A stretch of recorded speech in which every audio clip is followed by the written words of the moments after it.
Hey chaps. Sorry I'm a little bit late, as usual. Hey chaps. Oh, gonna be a bit of an echo there, sorry. Hello guys. Oh, we've got a few people in today. Mr. Louis, nice to have you here. Man in the red cape, long time no see. Good to have you here, mate.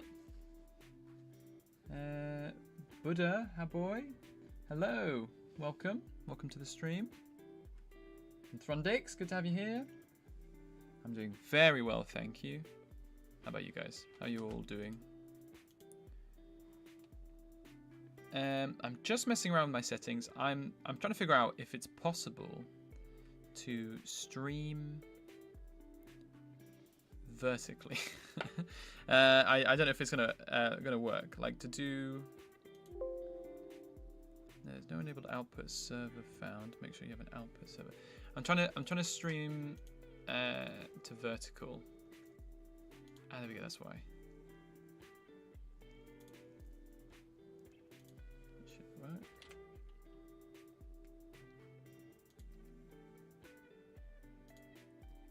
Okay. Right. Let's try again. This would be cool if I can do this.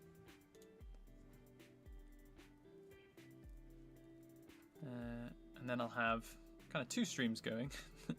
We'll see if it works. It's a bit of a new one, but we'll see how we go. But yeah, how is everyone doing? I appreciate you all being here. Oh, I haven't got my multi-chat set up. How have you been? Tired? Not that much. I've been very well, thank you. Yeah, made a lot of progress on the channel. Obviously, got a bit of got a new baby as well. So. A lot's changed, I think, since you were last on Man in the Red Cape. But good to have you here. Been loving your god art that you've been posting. Very cool stuff. Throndix, I'm doing all right, but I'm feeling tired, exhausted, so probably won't stay till the end. No worries, mate. You stay as long as you need, as long as you can. Appreciate you being here. So, yeah, no worries if you're feeling a bit tired.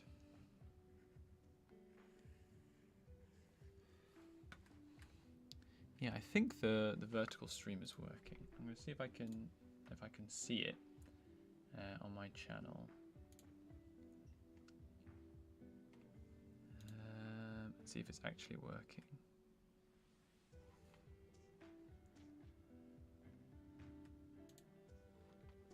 I don't know if it's working.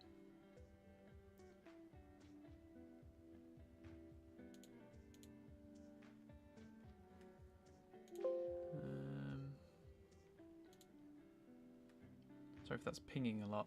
I'm trying to. I've never used it. I probably should have set this up sooner, and then it would have made a lot more sense. Let me try and set the output. Output settings.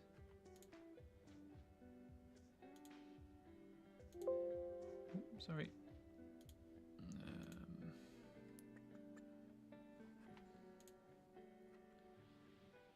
Should be working. I think Sidon might be in the wrong stream.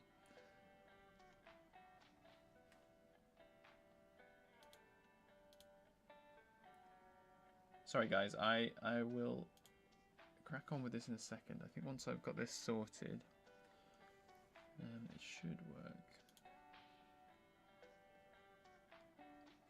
If it doesn't work in 2 seconds, I'll crack on with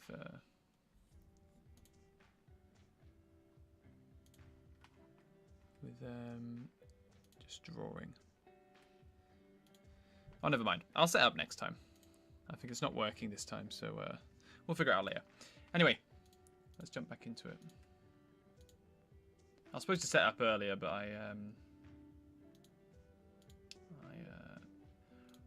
was trying to do something else. Okay. Congrats again. Yeah, thank you, mate. You're in the wrong stream. I thought you were. I saw you in the other one, but I'm glad you're here with us now. Sidon.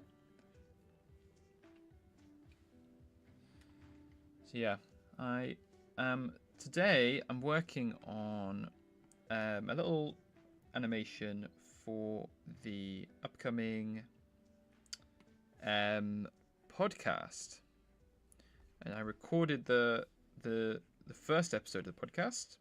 So that's already, well, the audio is done. It's a long episode, so I think it's about an hour long, probably a little bit more. But I'm hoping it will be quite interesting. We'll see. I think it's going to be quite cool. It was really fun chatting with my guest, and he had some really interesting insights, which I think you guys will appreciate. But yeah, I managed to ask him a lot of questions and get some interesting feedback and things like that, so it was good.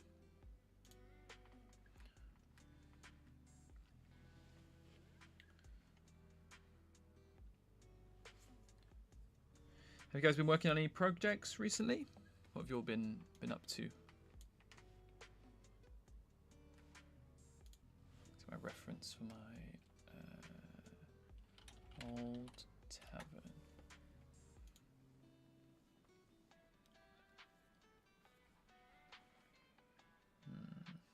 Where was the picture I saw before?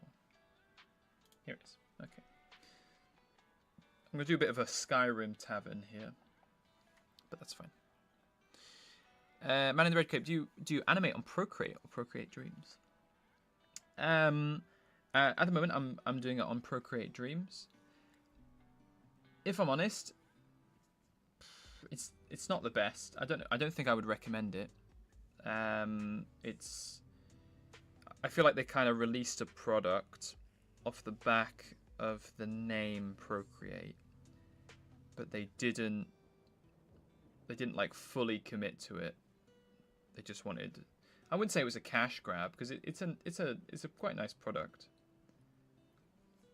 But there's still a lot to be desired, I would say. So yeah. So to answer your question, yes, on Procreate Dreams. Yeah, it's a bit frustrating. I feel like they could have done a better job, if I'm honest. It's just not the best piece of kit, I think, for the job. But I haven't really used a lot of animation software in the past. But it's even the normal Procreate one is pretty good, and it has some features that Procreate Dreams doesn't have, which doesn't really make sense because obviously it's an animation software. So yeah, bit frustrating.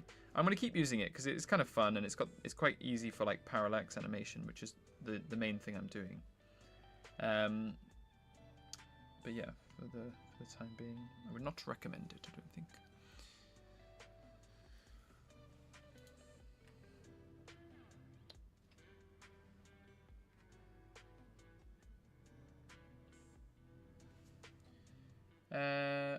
Nice, 1 hour sounds cool. Might get shorter with editing, but still cool. Yeah, I think it's gonna have like a little intro at the start. It's gonna obviously have a little bit of an outro. It's gonna have a little bit in the middle, where I'm gonna hopefully be able to put some ads in the future if I get any sponsorships. I think for this one I'm gonna kind of mention it. It's like, hey, this is my sponsorship ads for anyone who wants to sponsor me. But then I'm also gonna just sponsor myself and be like, hey, if you're interested in supporting the project, whatever, blah blah blah. But so I think in total it's probably going to be a little bit over an hour. I mean, all the podcasts I listen to are over an hour long, so I'm hoping it won't be too boring. Probably the best way to say it. I'll do this as a separate thingamajig.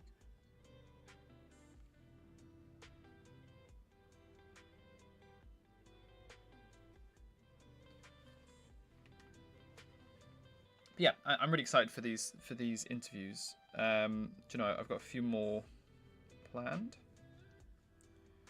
Not booked in yet, but they're planned. And then I've got In fact, I've got one booked in, kind of booked in for next week.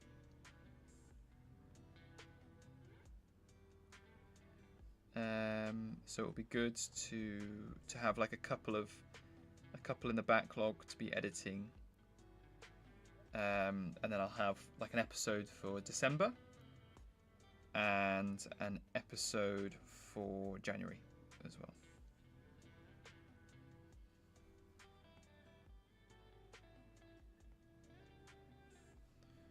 So yeah. Are you kidding?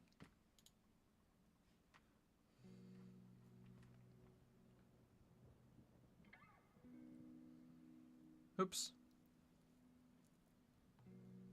Sorry guys, had a bit of a network interrupt there. I don't know what's wrong with my internet. It's been fine all day. Seems to just be at night time. It gets a bit funny.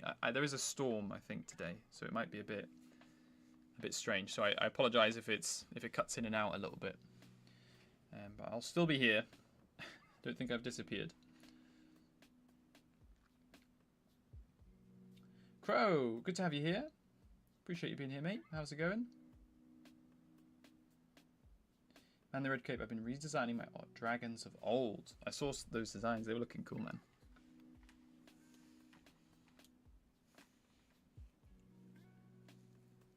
Bard is pressuring animation. If I'm honest, I've always been interested in animation. I don't watch a lot of anime. But in terms of like, yeah, in terms of like animation, like things like small animated shorts, and I think I've had an interest in them for a while. So I think it'd be cool to be able to do it a little bit better. I think it'll add a lot to the videos, like in the previous one with the heron, the fisher cultists, obviously like sacrificing the frog.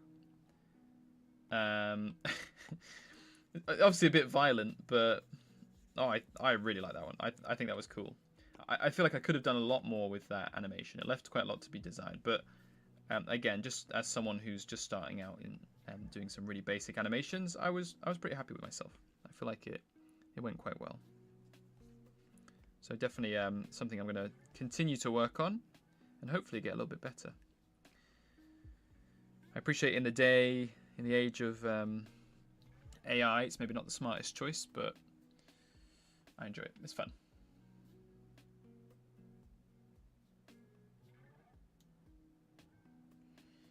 Cape. Yeah, same. I've been trying to ask people that have it before I buy it.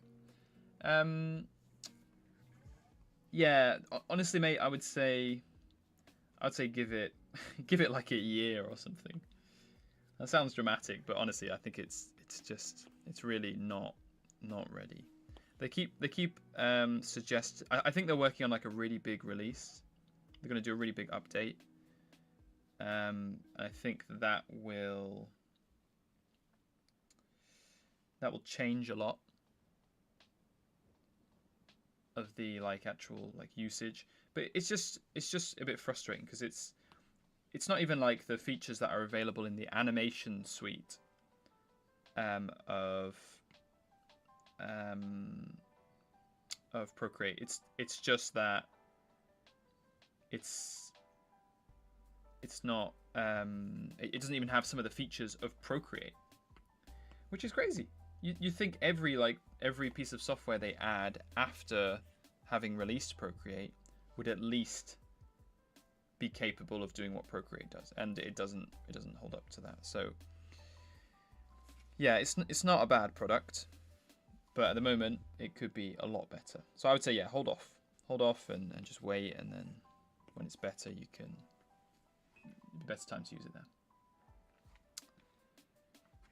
I should probably delete my other live stream just in case anyone else has gone there.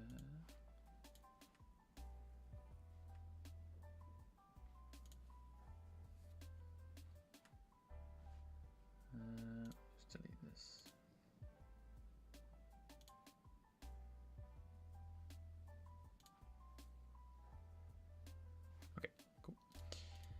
Let me catch up on chat a little bit, just whilst I'm drawing. So by the way, what I'm drawing at the moment is a bar top. And this is essentially going to be the little podcast table where I interview my guests. Obviously, it's going to be in world. Anyone who is interviewed by me will be here in this little podcast area. Oh, that wasn't very smart. So that's the idea anyway. I'm gonna make it look a bit more 3D, hopefully. But that's what we're gonna be working on today, and then hopefully gonna be animating it a little bit as well.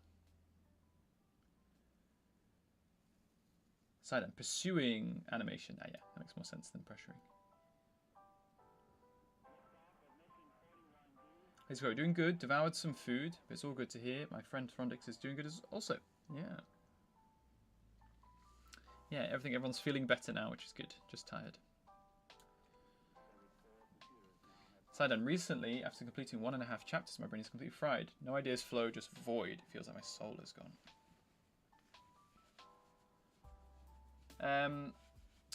Oh, sorry to hear that, Sidon. It must be frustrating to get that kind of like writer's block, right?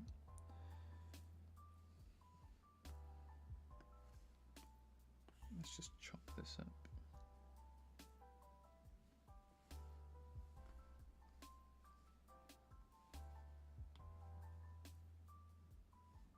Put this up here. There we go. And then we can group all this together. It's under the bar top. Nice.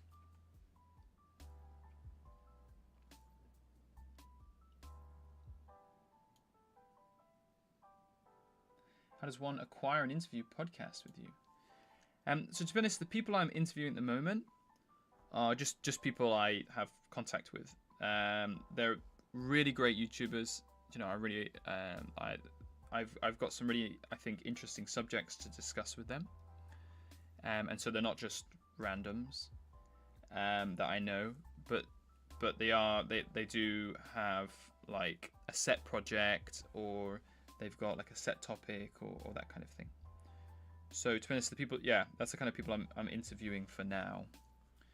I might also try to interview, you know, if this goes well and I stick to it and I manage to, you know, progress a bit with it. I might even consider interviewing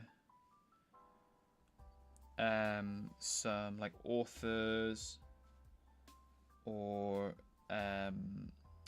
maybe even some like TTRPG writers, or I don't know, like some other people as well. But for the time being, it's just kind of world builders on YouTube.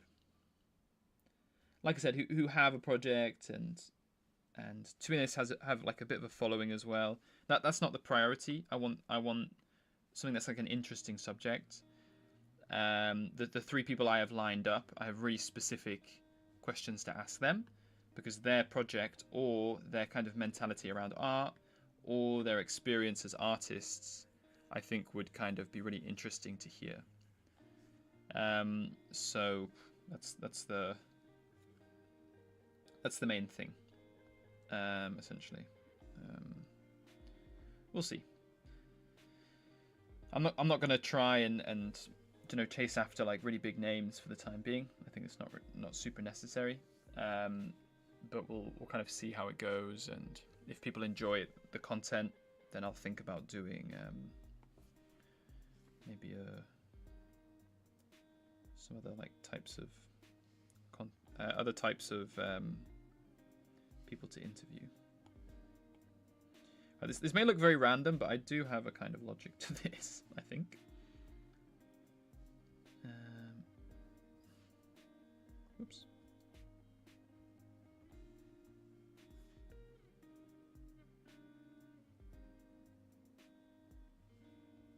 Let's edit this a little bit.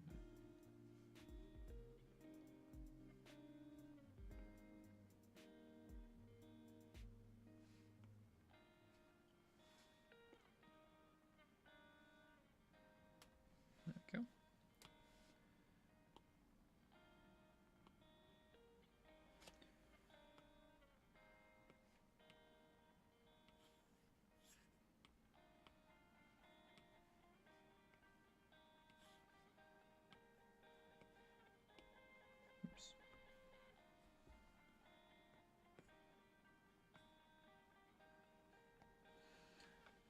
Let me catch up on chat. Sorry.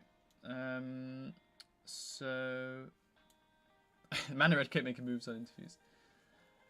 Nice crow. Hunger is good, sign, as long as you eat good food. You know what I feel, what you're saying about fried brains. Using a grey cell is good, that they work like a muscle, but remember, take some time to rest and empty your mind. That is fantastic advice, Throndix. Very, very good advice.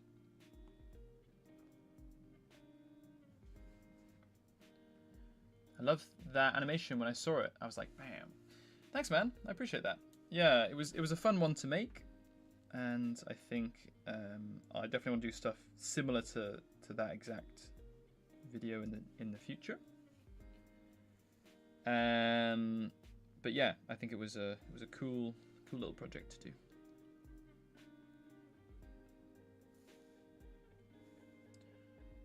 Right, I'm gonna block out all the shapes on here, and then I'll start rendering the kind of like material in the background, the material on the actual shapes.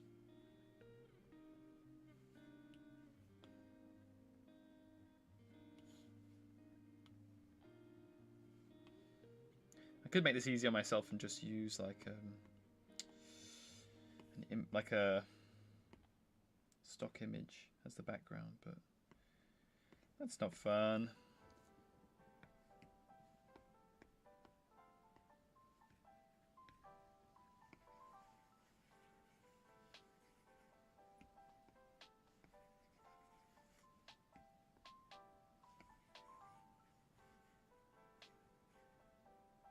Okay, put texture in the background there. I was thinking before I couldn't take a break from writing. Now I need one. My brain has literally stopped working. I think it's good advice. Yeah, like Throndix. I think anything like that, you know, especially something that takes up a lot of brain space, like creating and, you know, producing something, is gonna use a lot of energy, right? Obviously, my main reference is teaching languages and I guess art as well, but it's one thing I always say about even like speaking another language. It like uses up so much energy just having your brain figuring out how to say what you want to say. So I feel like art must be the same, right? Must kind of follow the same logic. If you're creating a lot, then you must be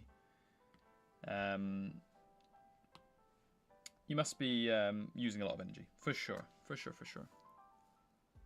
There's no way that it's like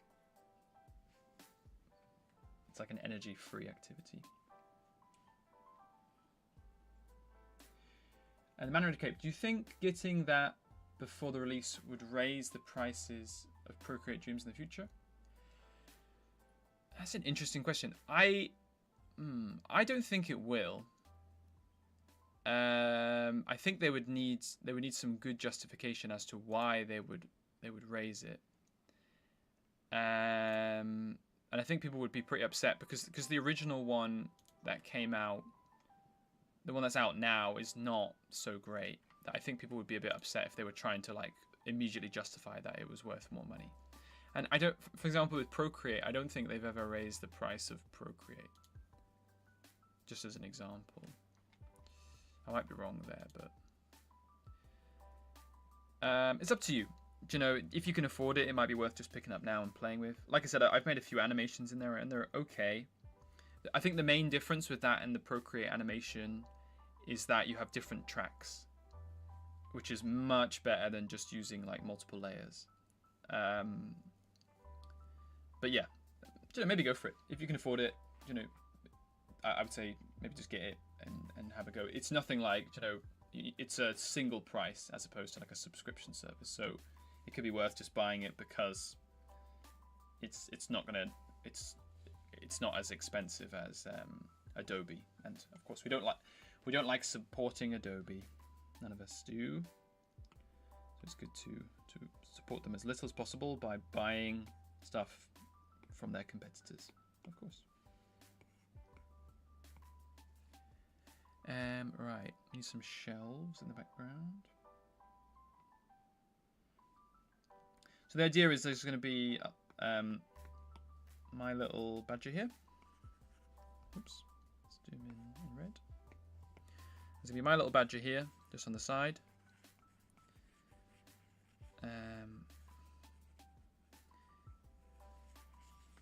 And then there's gonna be my guest here. Random. Oops.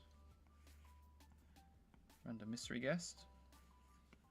And I'll draw a little avatar for them as well. And it'll be like a little PNG tuber thing. I'll be sat at the bar.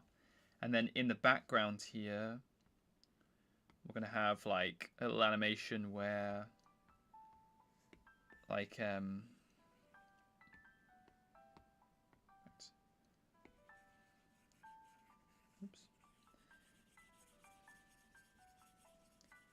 So the idea is in the background there's going to be this little like bed sheet looking thing. It's going to come down. Oops. Like this. And then, you know, information, like pictures and stuff related to the other person's project will be displayed, you know, on the sheet. So you'll have some like kind of visual references throughout the podcast. So obviously I need to do like a really intricate bar top. And there will be like really simple animations.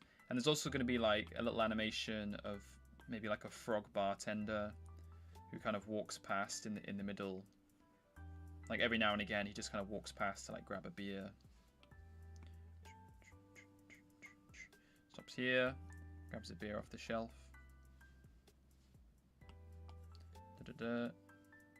Turns around and goes out the street. But like literally for like 2 seconds. And then, but as we're kind of talking and chatting, and then as these kind of scenes are playing in the background. So a bit like, you know, lo-fi videos where it's kind of just like a really simple animation, but you also have some like mini animations that pop up every like couple of hours or something. Something along those lines. That's the idea, anyway. Manor Cape, you should add some fish and such hanging from the ceiling of the roof. That's a great idea. I'll do exactly that. Get rid of all this. Yes, Man in the Great Cape. Let's add some fishies. Well, actually no. Sorry, before I get distracted, we're gonna do the shelves first. But we that's a great idea. We'll do some fish. We'll do some like sausages. We'll do some like garlic. And maybe like a pheasant or something. Just some like random cool stuff in the background. Oops. Not clipping mask. We need a drawing assist. There we go. Hey. How rude.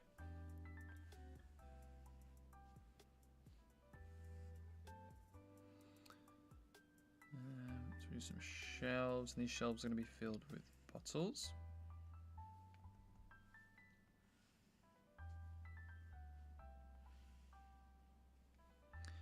And then we're going to do some... We'll do like our hooks over here. And then we'll do... like we do in the window. We have like a window or a little fire or something. I'm looking at some video game references. Maybe like, there needs to be like a centerpiece, right? If we do this one separately so we can center it. If we do like a little... Oh, do you know what we could do? We could do like a little frog shrine. Just in the middle here. Actually, no. We'll do the frog shrine to the side.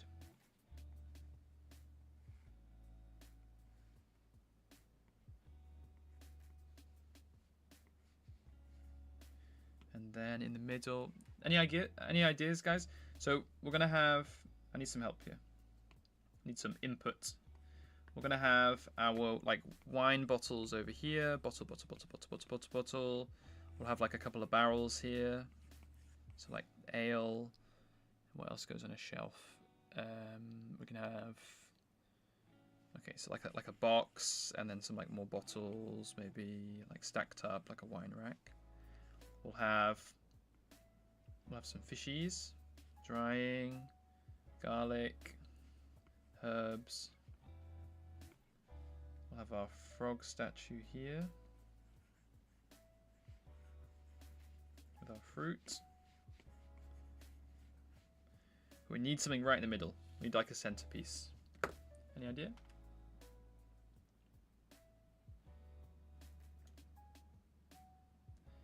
Sudden, I think the interview might just be your niche in the world building space. Never seen anything quite like it on YouTube. Hopefully, that would be cool. Yeah, I haven't really seen any other world builders who are doing something similar. There's a lot of world building podcasts related to D&D, and I feel like they fit a similar idea, right? It's like, okay, creating languages for your world, or what's the best way to get your players to interact with political figures or whatever. And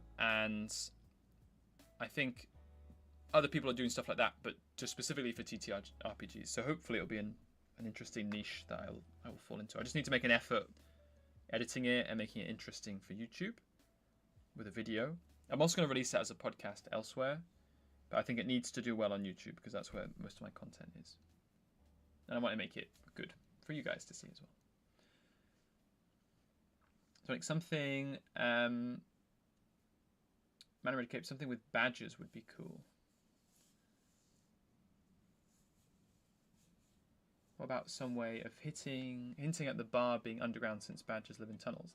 That's funny. I like that. That's a cool idea.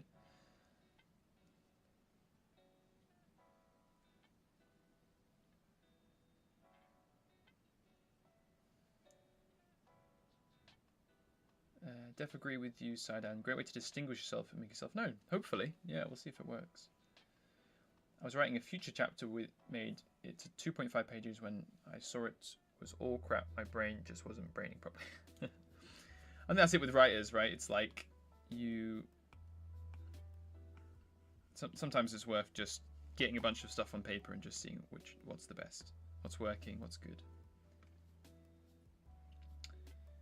Tonics, why we hate on Adobe? I'm sure you have a great reason, but I'm not familiar with it. Is it because of the AI thing they did at some point? Completely missed the whole point.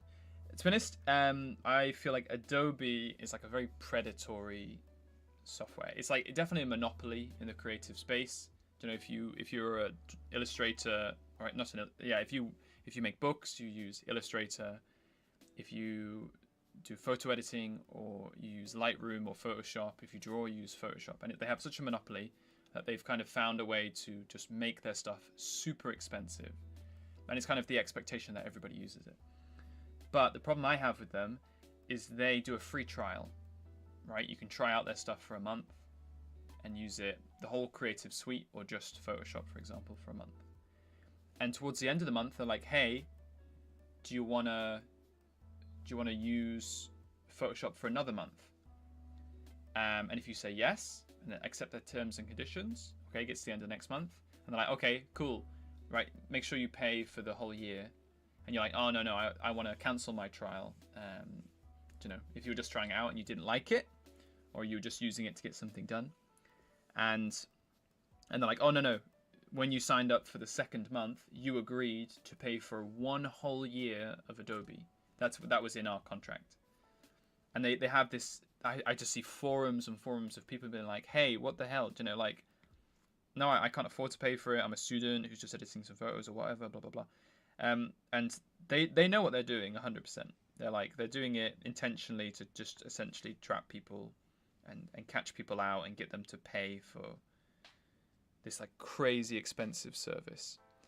So no, I'm not cool with it. And you know, I think monopolies are just very bad. I'm not going to go on an anti-capitalist rant, but any company that actively attempts to create a monopoly just so they can force people to pay a lot of money for their product it's just not good in my eyes. And that's exactly what they're doing, and they know they're doing that. So it's not cool. It is not cool. So yeah, so I don't like Adobe. Rant over. I really don't recommend using their services if you don't have to. I just feel like, okay, yeah, I think the AI thing is kind of snotty as well. It's like, you know, creatives are the people who use their stuff, but they're using AI and training it off of these creatives people, but then charging them a lot of money for it. Again, not cool. But the main point just being, yeah, you know, they're a really expensive service, and you kind of have to use them. You don't really have a choice. Fortunately, other stuff like Procreate exists, or Krita, or Clip Studio Paint, or some of these other things. The other thing with them as well is they used to have a service which you would buy their piece of software, right? You would just pay for Photoshop, and you owned it. And then they changed their model to be subscription, so they made it super expensive per month, and was like, okay, right, you know, if you want to use Photoshop anymore and you want updates or whatever, okay, it's now a live service model. Again, it's their product; they can choose what they do, what they want to do with it. But yeah, I don't want to support them, and I would recommend you guys not supporting them. Do what you like. You know, if you, I think a lot of people use them because it is a great product. It works really well, and it's, you know, top tier for a reason. But at the same time, I just don't think it's necessary. I think we can get by without them.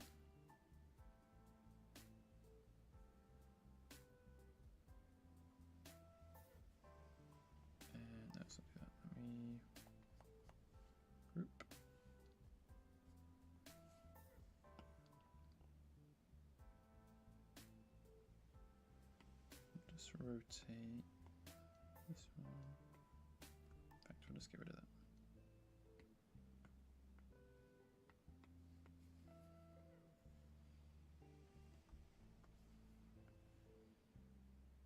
Do any of you guys use any Adobe products? I wouldn't chastise you, just out of curiosity. Like I said, I haven't used Photoshop in many years, so I don't know how good the quality of service is now. I have a lot of photographer friends, and they all use Lightroom. And it's great. It's really, really good. You know, After Effects apparently is great. There's loads of really great Adobe products. But again, I just feel like they're not cool.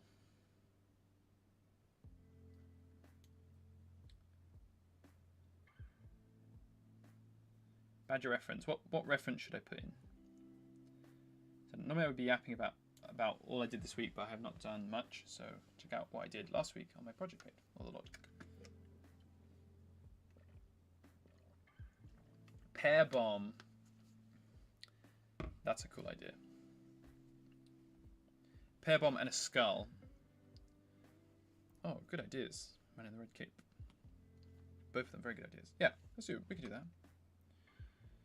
Pear bomb. Posters, a menu. Menu could be cool. A window to the city. Maybe a window's a good idea. Have something in the background. Fireplace. Fireplace is a good idea.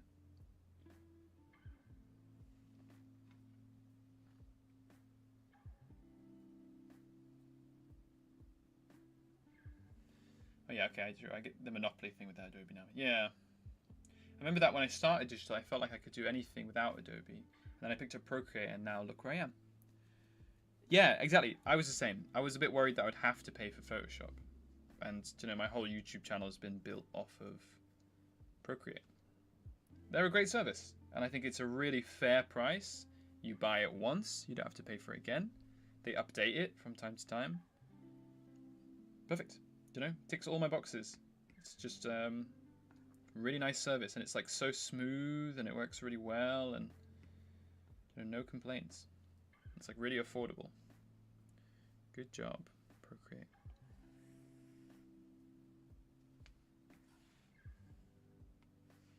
Oops.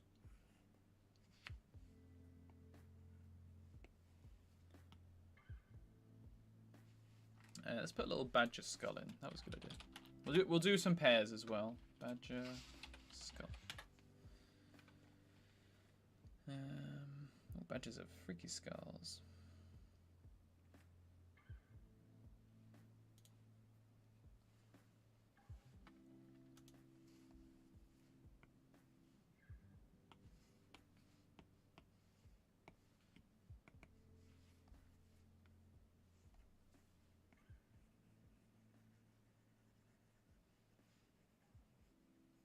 like a saber-toothed tiger. Man, they got big teeth. Why is the teeth so big? Gosh, I wouldn't want to be bitten by a badger. Oh my gosh.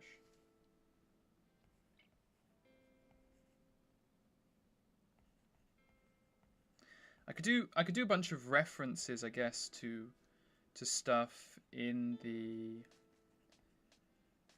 kind of acceleration universe. Like I could do like a troll hunter badge on the table. I could do like a poster saying join the Fire Wardens. I could do or like a poster saying okay, like warning signs for someone turning into a troll. Those could all work quite well.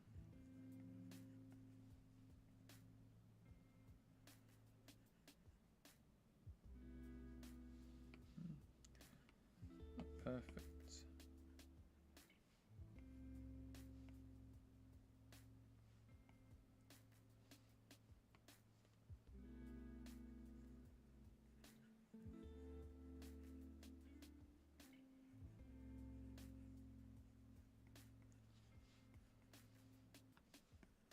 Alright.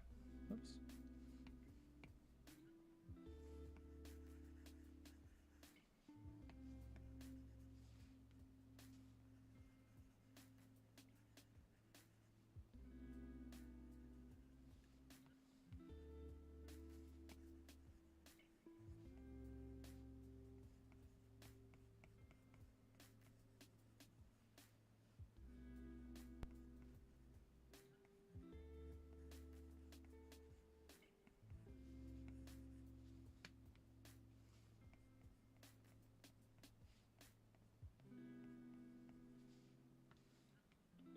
Sorry, very focused on this badger skull. Let me just do this and I'll get back to chat. I'm not the best streamer because I get in the zone and I'm like just conked out. Just really focused and forget that I'm actually doing this with people there. There you go. There's a bit of a badger skull. Let me have a look. I'll get back up here. The entire subscription economy trend is a plague as a whole. I don't know if there are F1 fans here, but I wanted to finally watch it legally, and while 15-20 years it wouldn't have been for free. But now it's at least in France you have to pay 800 for 2 years. That's crazy. Oh my gosh, for 2 years. Is that Canal Plus? Trondix. Because we got Canal Plus. I think it's like 35 euros or 40 euros a month. So what's that? So yeah, that's like over 800 for 2 years. Canal Plus is like crazy expensive, but I think it's the same with like a lot of these subscription channels. And like you said, it's just like you feel really pressured because if you really enjoy something, you have to use that particular service.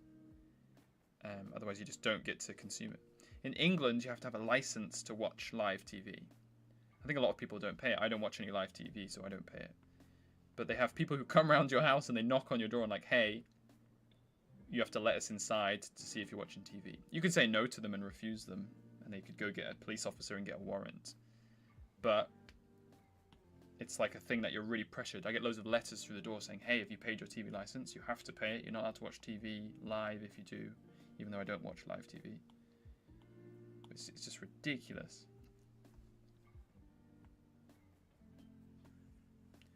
Ridiculous. How many layers do I have? Oh, 102. I should be fine.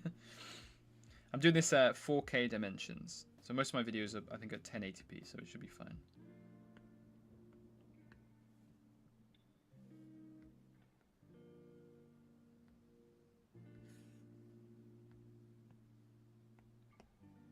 I change the color of the background to be a bit lighter, so it doesn't clash with the rest of the image. There you go, that's a little bit better. I have no digital art software or editing software. I think as a writer, it's not so necessary, right? It's like you don't really need anything unless you're like, you know, kind of keeping track of your world. Also, then you should use Figma to kind of keep track of your in-book lore. I've been using it for the acceleration now, just to have stuff like to keep track of. It was actually Winter who I did the collab with who recommended it, and it's really great. It's like I think it's generally used for design and project management stuff, and for like designers to keep track of things. But it's free if you're just using it by yourself for like personal projects, and it's great. It's a really good free service.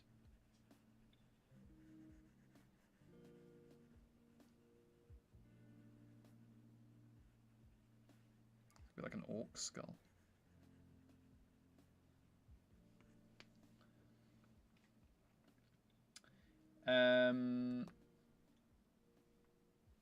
Well, you see, I don't use either Adobe or Procreate. I'm the child of Ibis Paint clan. Yes, there are a few ads here and there, but it's perfect. I've heard loads of people recommend Ibis. I think it's again, like, I don't think adverts are too bad if you're getting like a good free service. It should never exist on a paid product. Like bloody Amazon Prime or Prime Videos. The fact that you have adverts is crazy. I think Netflix is planning to introduce them as well, but yeah, I think if it's a good service, then I don't mind that too much. We do the shadows on there after. Badgers are related to wolverines, I think. They are. Oh, interesting. That explains the big teeth. Question, do any animals that enter the setting get affected by the acceleration? Like a cow from space enter the setting, still get affected by the acceleration? Great question.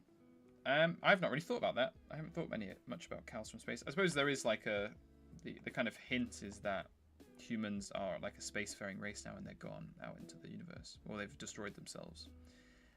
So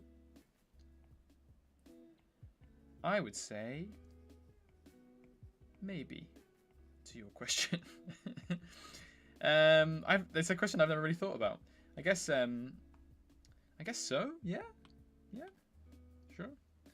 I mean, it's like, God, that's a good question.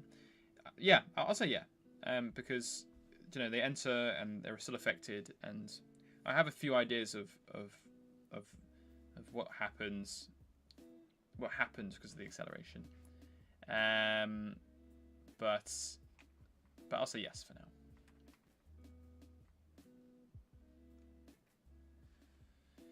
That's crazy. There's no way licensed TV watcher. Yeah. So essentially, it's kind of forced on you like it is an obligation, but it's run through a private company, and the government recently said that they can't enforce it, but they put loads of pressure on people. And the really bad thing is they put a lot of pressure on old people who don't know better. They just say to them, okay, we're going to kind of pursue you and take you to the police if you don't pay this fee, which really sucks.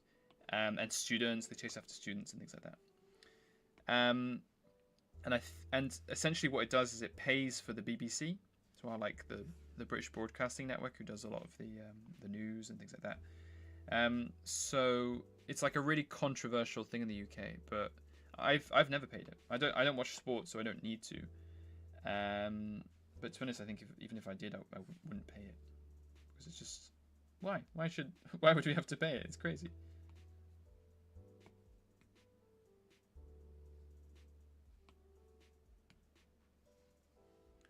Let's do ourselves a cool little frog statue. I'm getting distracted here with different things, but I like getting distracted.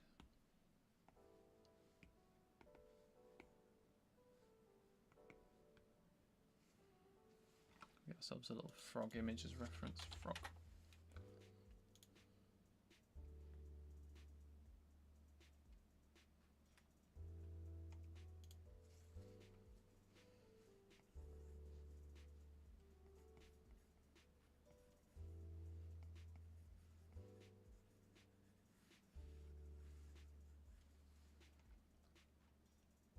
Some frog legs.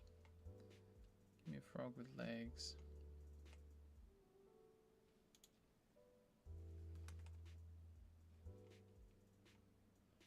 There's one.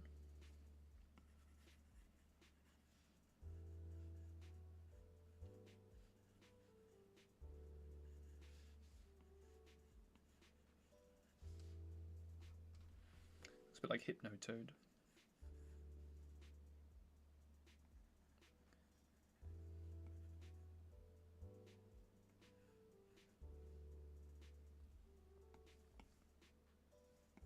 Make him a bit chunkier.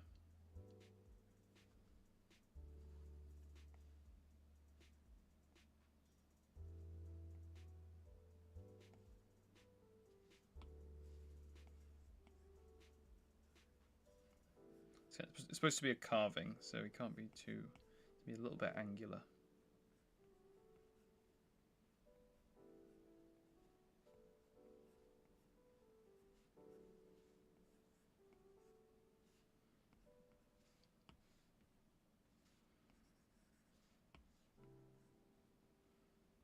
There you go.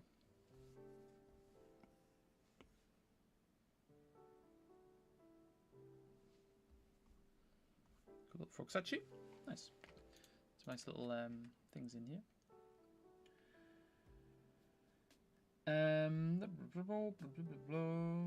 Just catching up where I was. Yes, but base Canal Plus is less, but you only have the part of the entire spot for everything. It's Canal Plus Sport, which is the 800 one. Still completely mad. I agree. The fact that they can justify paying that is crazy. I understand that they have to pay the licensing fee to be able to afford to play, to broadcast these sports, but still, so the cost of living is crazy high, and then the cost of enjoying yourself is even more. Very frustrating.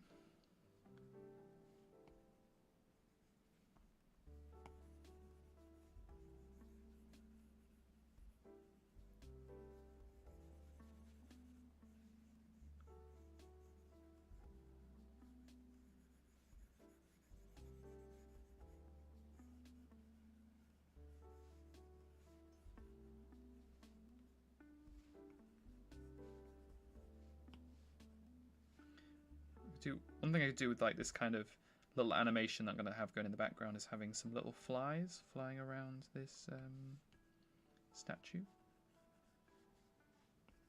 Could be a good one. Don't know if that'd be gross for people to just sit and watch, but I mean this scene is going to be covered anyway by the screen that kind of floats down, but we'll see. Maybe we'll add them in there. Well, friend, we are becoming pirates. I love the justification that if you can't buy a product, you can't steal a product. So a lot of people are using that to justify, pirating Adobe software. Because I'm not going to tell them not to.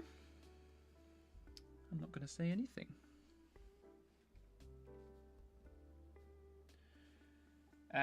Sorry, I'm very slow with this. I will catch up with the chat and then I'll continue drawing because I'm getting distracted. What is it called? What would make it better than my Google Doc tab? Manu Redcape, I think you were talking about Figma. I think that's what I was talking about at that time. So Figma is I think I talked about it in the previous team. Figma, and it's great. It's a really fantastic. Oh, I just saw you mentioned the flies there. Sorry, I missed your message. Yeah, so the fly animation around would be cool. So Figma is like a really cool animation. Not animation. Oh, my brain is not working. It's a really cool tool that allows you to kind of put a bunch of ideas on like a whiteboard, and then to keep track of them. I can't remember what it's called, like a mind map type thing. But it's really, really well done. I have loads of photos on there and loads of text, and it doesn't slow down at all. It just seems like a really great piece of kit, and it's free, which is cool. It's like once upon a time, ads alone were enough to finance everything, but apparently paying a monthly subscription is necessary. And you're not even sure to not have ads. Yeah, exactly. It's crazy. Can't believe you have to pay for something and still watch ads. So I'm thinking of making a website. You should do it. I'd be interested to have a look through your website, see your ideas.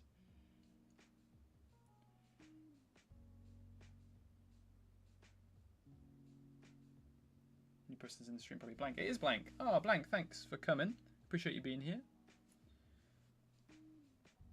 I know you said you were not going to come earlier, but good to have you here, mate. You should make every frog statue a little different from the other. Yeah, that's a cool idea, because I guess the person who's worshipping it is the person who carved the statue. So I guess they would be a little bit different each time, wouldn't they?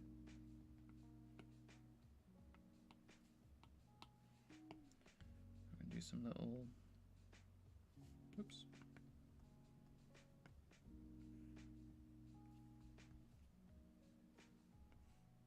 It's a string.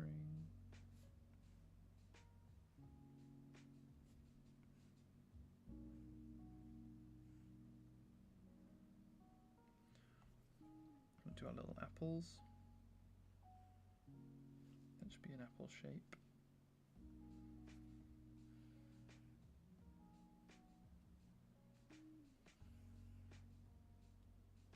I keep getting distracted. Wait, I'll catch up on chat and then I'll continue drawing. Okay.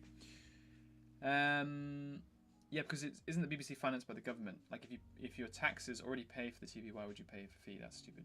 So yeah, the idea is that the TV license pays for the BBC. So if everyone in the country pays their TV license, the BBC is supported essentially. But it's a difficult system because, okay, let's say I pay for my TV with my TV license, and then it goes to the BBC, and the BBC distributes that money through the company.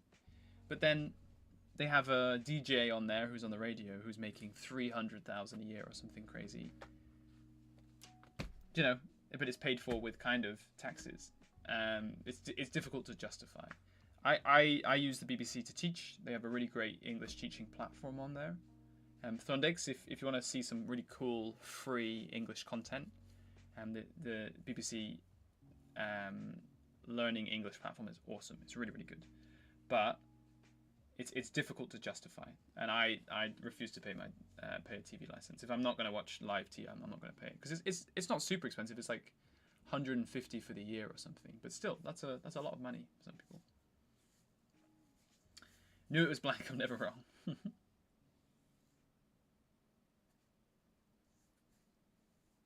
Make the flies around the statue. Yeah, I'll do that. Yeah. 200 pages seems a lot for a mind map.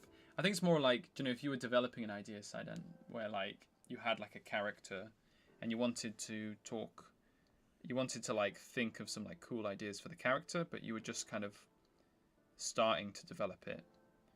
That's the best kind of way to use Figma. It's like it's not a good way to like write a book, but it's a good way to kind of brainstorm for your book.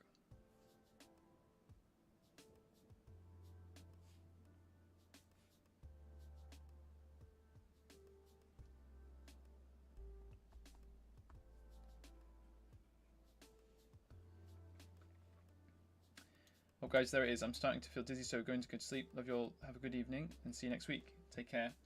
Thanks, Rondix. Appreciate you being here. Sorry you're not feeling too well. And we'll see you in the Discord. We'll see you next week. Cheers, mate. Said on your absence will be recorded. Penalties administered. Yeah, I'd definitely say give it a try. So no, honestly, I would say anyone in the chat who's working on a project, it's a really cool piece of kit that is free. So definitely worth considering.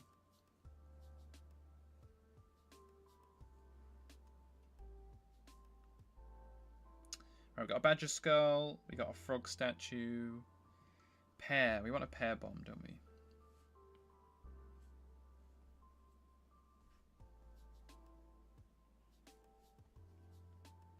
I bet I get mocked for the shape of this pear. This is a bad start. No. I have PTSD flashbacks. Everyone making fun of me. Right, let's have a look at a pear reference. Pear. That's a good pear. So we're doing bottles at the top. Let's give the frog a pear.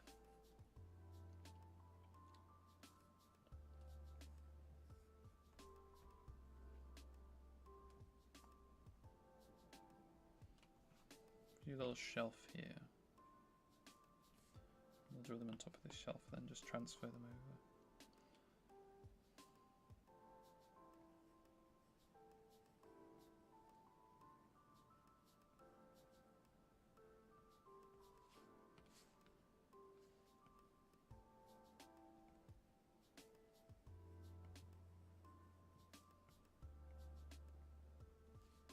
There you go. That's a pretty good pear. It's a bit like a fat apple, but I mean, what is a pear but a fat apple?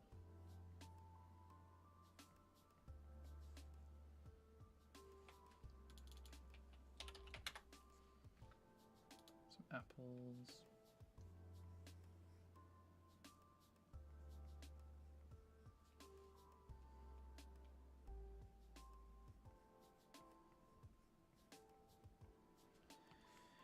I don't want to gross people out when they watch this, so I'm going to do these as like fresh apples. There's going to be a couple of flies around them, but they'll be nice and fresh.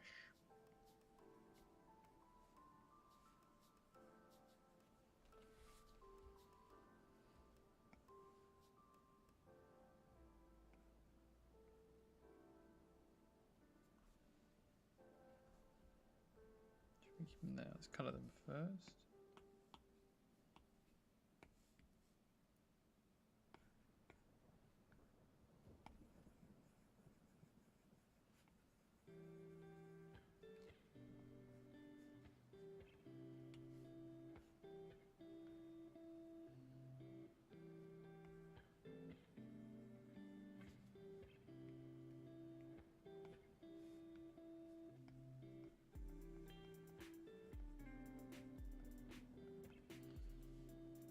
Really look like an apple at the moment, but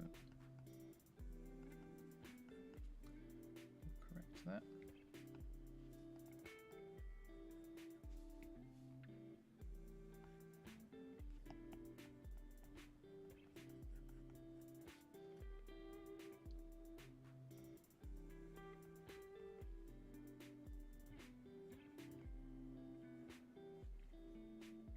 Oh my god, I'm terrible at colouring. It's very frustrating.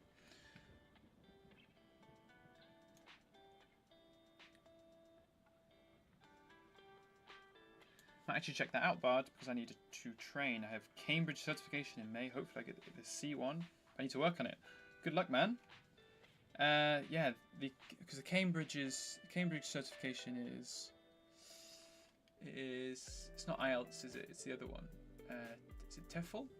TEFL? I forgot what it's called. I'm sure you'll get there, man. One thing I would say, Throndix, is to check out the 6-minute English podcast. If you see that, I know you've gone now, but 6-minute English podcast on the BBC is very, very good for that. It's a good one. Apple, bean, onion. Looks like an onion. Brighter red for the apple. Yeah, I agree. Yeah, it needs to be a bit shinier as well. Maybe if I make it a bit reflective. Let's try that. Got that. Got like an apple.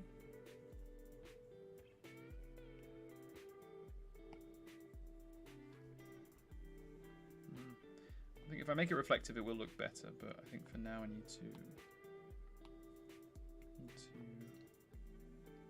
a bit darker.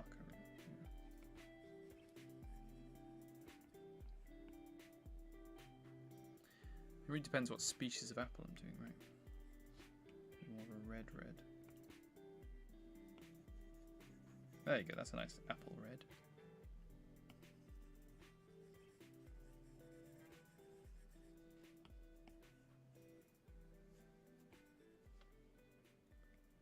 Do some little blank spots.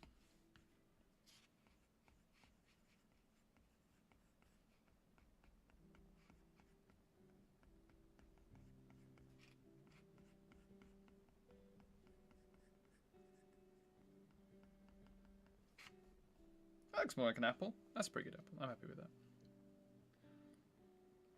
And the pear. The pear, we're going to do green.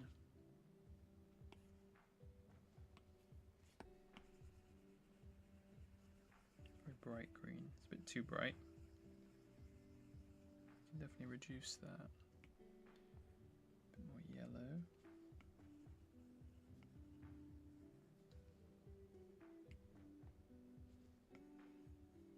Oh yeah, that's a better pear colour. There you go. Let's put 2 apples and 2 pears on there. Oops.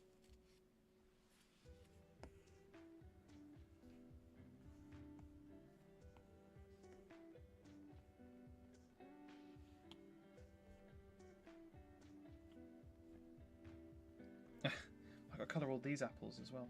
Okay. Let's cheat. Let's cheat a little bit here.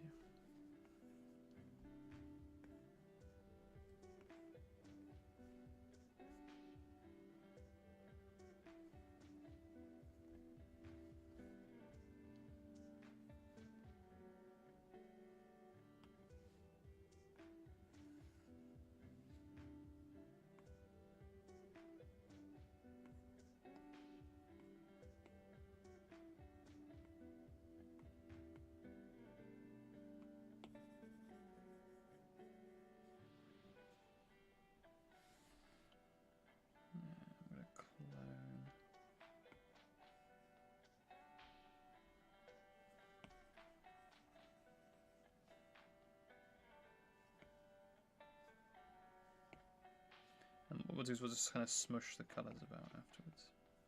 Oops.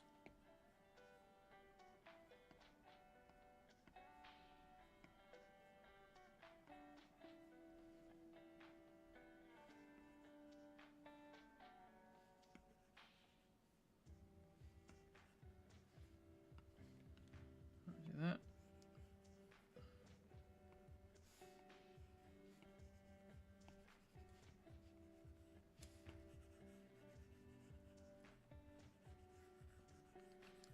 These are looking very appley, aren't they?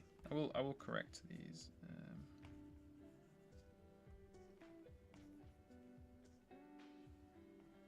Oops.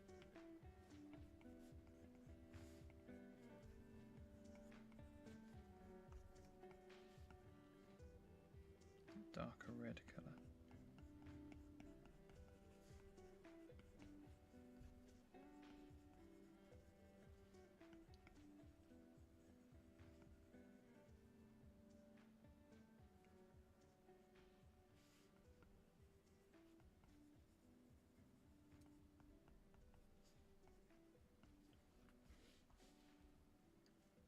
Right, we'll come back to the apples. They don't look super appley, but that's fine.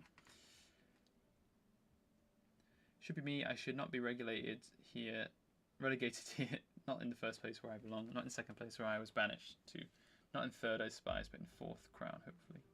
Better.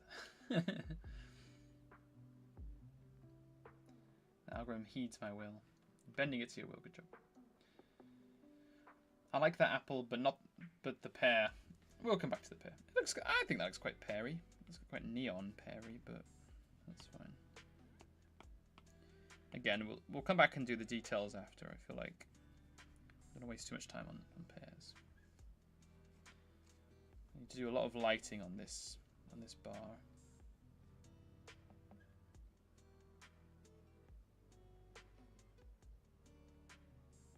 How did you do that? He's a wizard.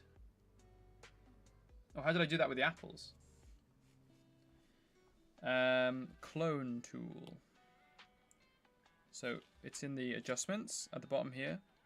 What you do is you move this circle and put it over something that you like. So for example, we'll put it here. And whatever the circle is, when I click my pen up here, for example, it's going to draw exactly what's in the circle. So you see it draws exactly the apple. It's really cool. Actually, a tool that I learned from Photoshop, ironically.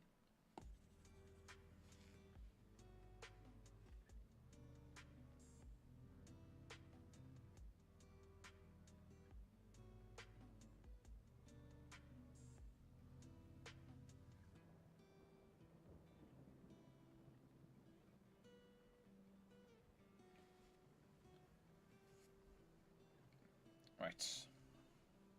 Okay, looking good so far. So let's do a bunch of bottles. Old bottles.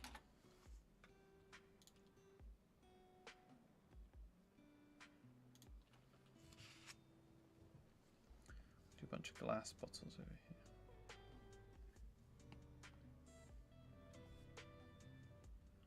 The best thing to do will be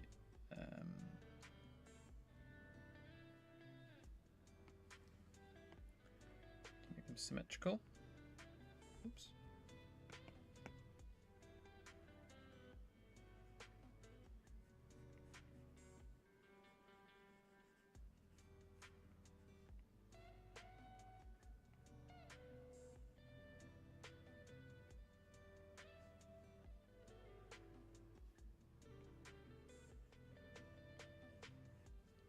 will do the design by itself.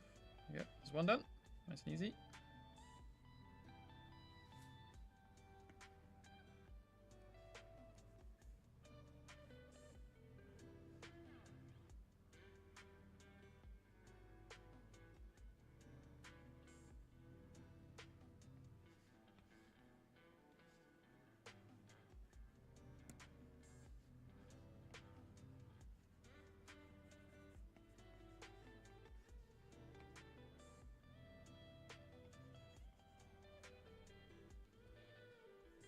That's two.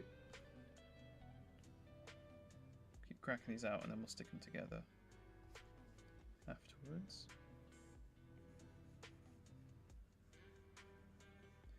We change the size and everything after that as well.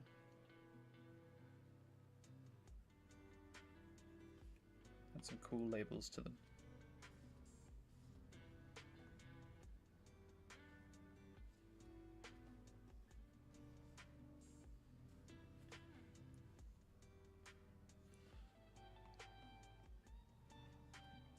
Long one.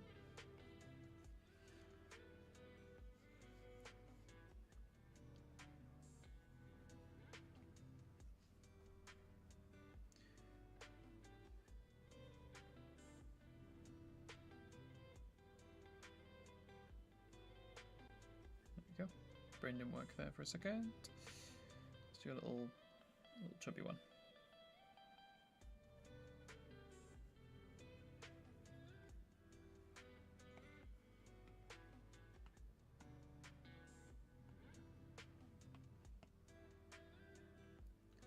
Do a few more big ones as well.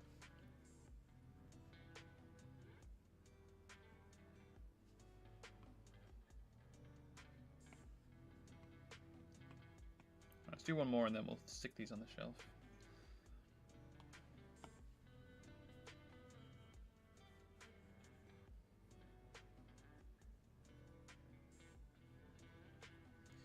There we go.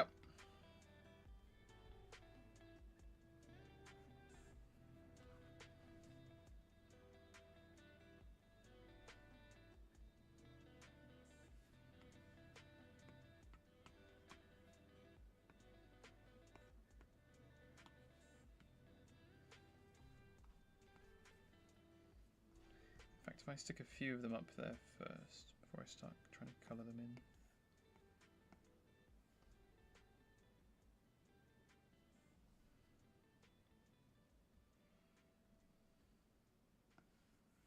Put that one at the front.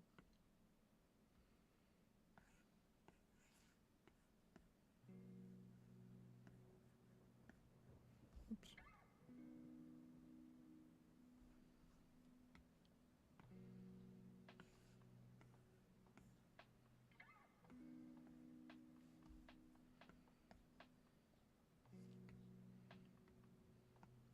I'll colour all of these together just to make it a bit easier to light. There we go. It's looking pretty cool.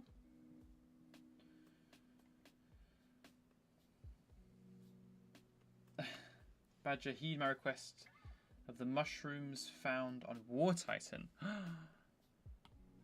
That is a good reference, and that will definitely be added. I'll do a little mushroom at the bottom just so I don't forget. But those mushrooms definitely need to be added. Mushroom. We'll come back to that later. Okay, right. Let's stick these boys together. Not you. Get out of here. Ta-da!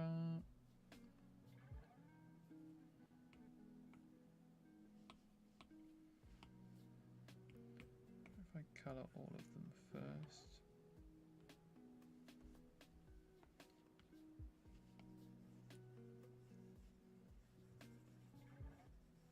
Do it really messily, and then we can clean it up after.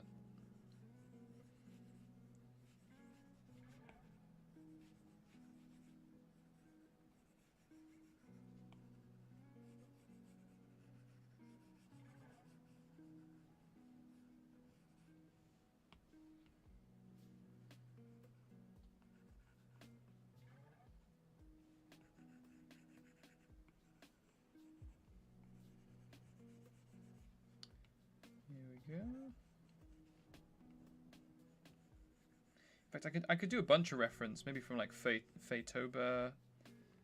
I might do like the collab poster. There's such cool references you can definitely do.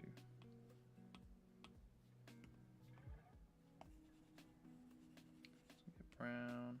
This one's a slightly different brown. This one's a slightly different brown. This one's a green.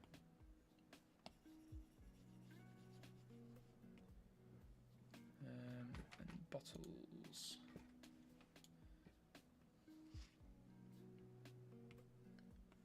No.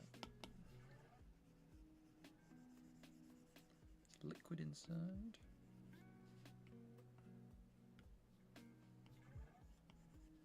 Oops. I'm very bad at drawing glass. So this is going to be an attempt. This is going to be a learning opportunity, I think. So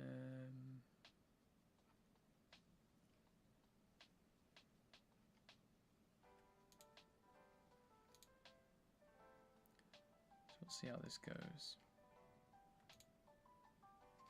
Be a blue. Blue could be a cool color.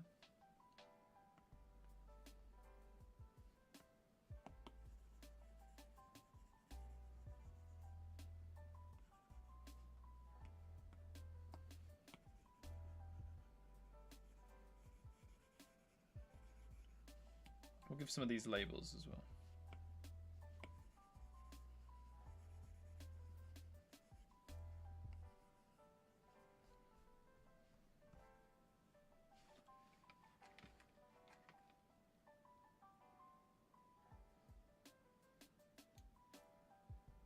So useful, thank you. You're welcome.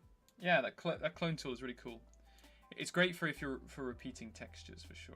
That's like a few different ways to use it, but it's definitely a cool one. And thank you for your pear. Mushroom brew. Oh yeah. I worked so hard for first place. I gave everything to pursue victory, and yet it eludes me from the lazy bird that never worked a day in his life. The algorithm is cruel. Did either of you figure out how the actual XP thing works, or is it just super random? Sea Crow, Forest World of Mari. You see, the crowns are a game. He wants you to fight for them. He wants you to be angry. We need to come together. Fight together, not each other. No, don't listen. Fight. Fight.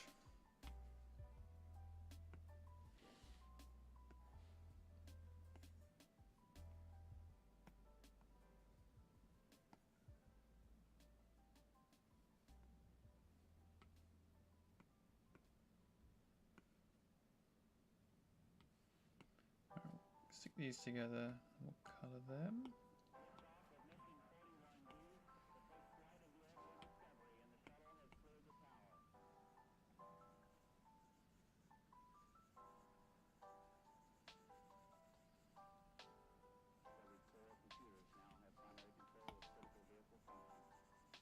This one could do with a good blue.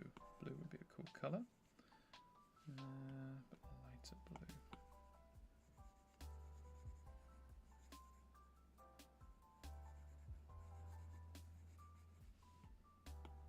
Last one would be green as well.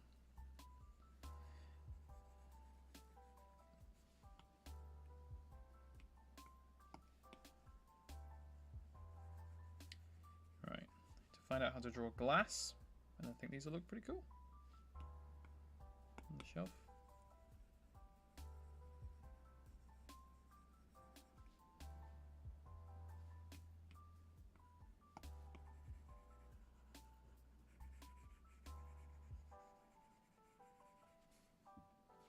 Not looking too bad. Let me look up how to draw glass. Glass bottle.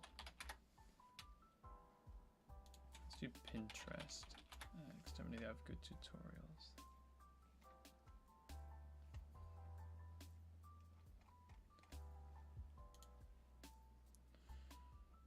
These are not good. None of these are good. Good lord.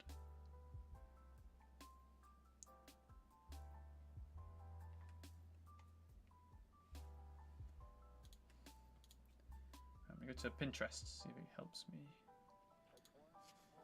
Interest.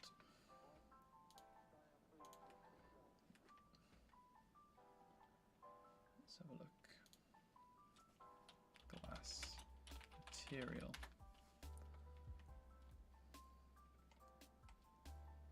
Draw glass material. Here we go. That's what I'm looking for. Oh damn, that looks good. Okay, so I need to highlight.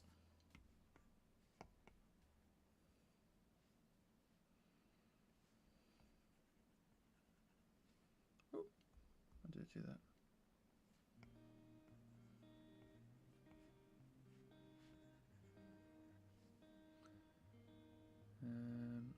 Draw the cork.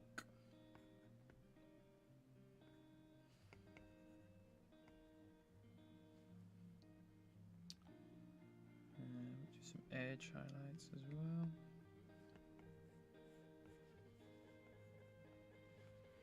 Oh, that immediately looks better. Nice. Right, let's just follow the same logic.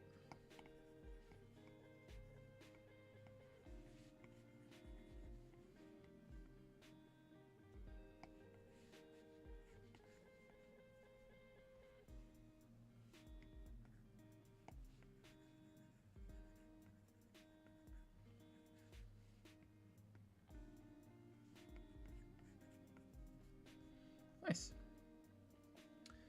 Oh, it's good when it works out. In fact, I can make this easier for myself. If I color dodge. There you go.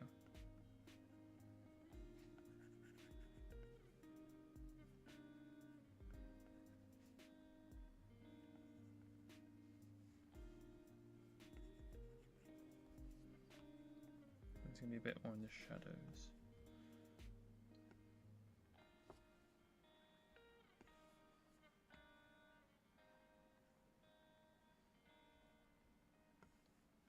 Hey! Chopped yourself up.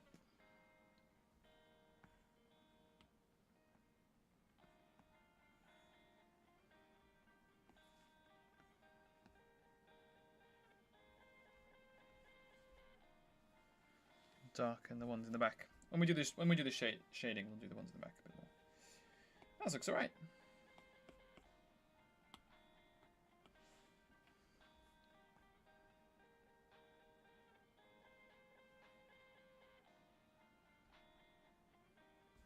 There you go. A few bottles there. What do you guys think? It's looking pretty cool, right? A little addition. Once I put the lighting in, it's going to look much better, for sure. But I think for now, it's just looking okay.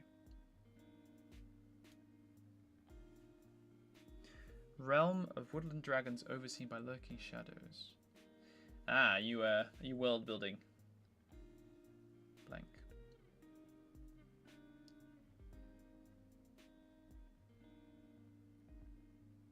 Mushroom. The badger loves his shrooms.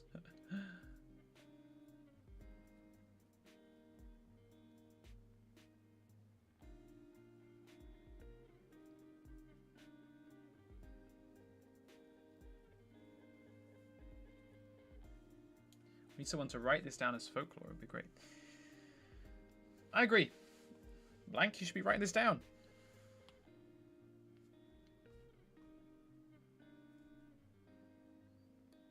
Yeah, this shelf is too big. What I might do actually is do another shelf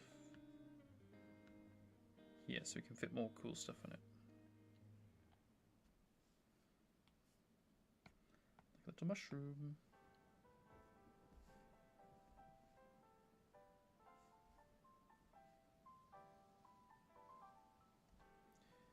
And let's do those fish.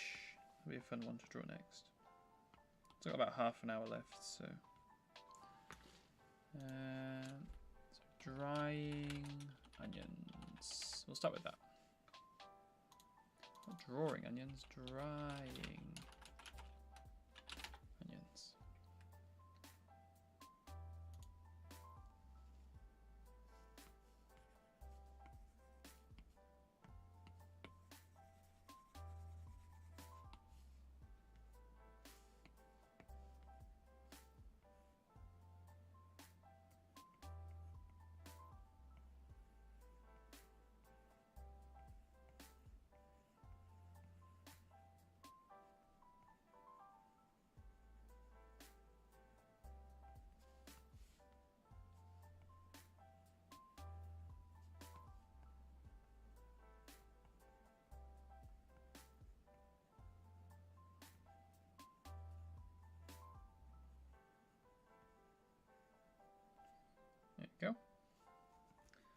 drying onions there. We'll do a second one.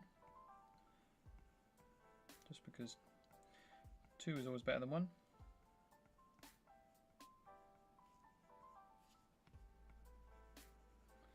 We'll do, what other veggies do they do drying? We'll do drying sausages. Drying garlic. That's important. Garlic. Oh, yeah.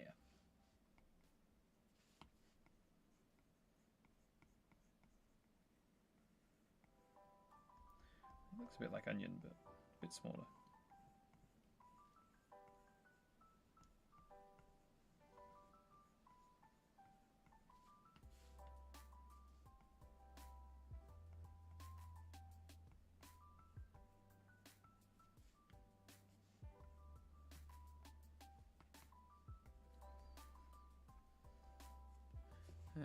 What else do they dry? We can do drying. People dry mushrooms? Drying mushrooms.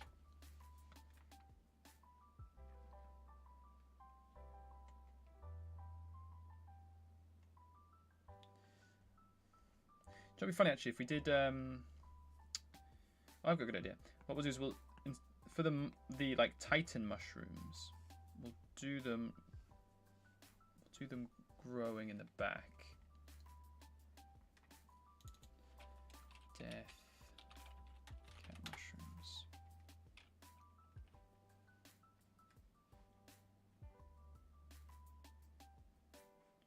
We'll draw them growing in the back here.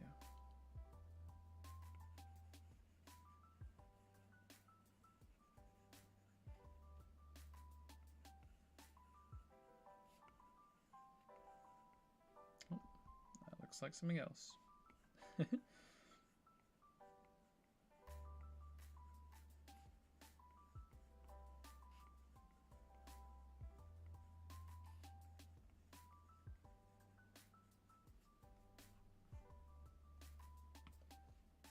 Obviously someone's not been cleaning this very well. Very shameful.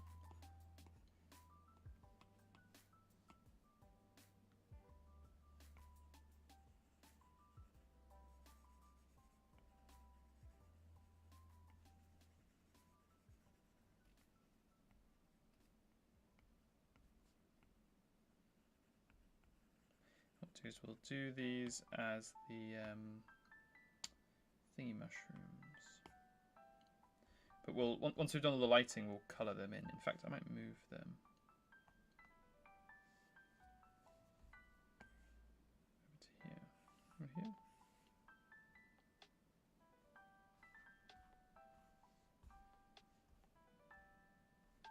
Let's move them here.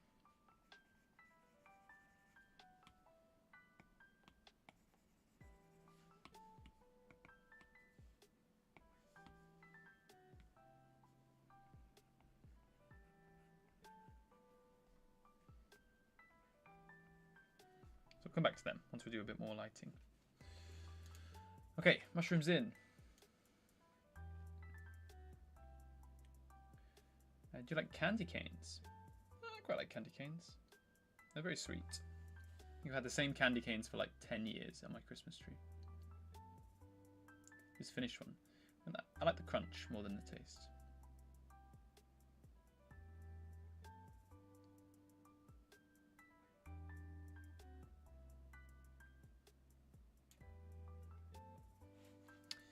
Hey Badge Friend, I did go into the Great Archdruid Alba stream and told them about the story of the thieving Corvid and Prince of the Sea. I was Alba streaming today, is she? Is she streaming now? She was streaming earlier today. Did you see her new video, Crow? It's very good. Those coins are awesome. I thought they were like 3D when I saw them in the thumbnail, but I'm going to share it on the Discord as well, because I'm going to try and start sharing more of them. I think Matt Rhodes just did the Dead Gods guy just did one as well. I'd say everyone should definitely watch Alba Francesca's new video if you get the chance.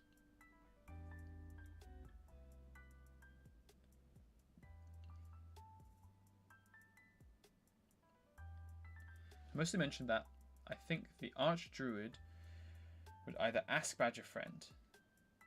I mostly mentioned that. I think the Archdruid would either ask Badger Friend. Probably don't quote me on that. What do you mean, Crow?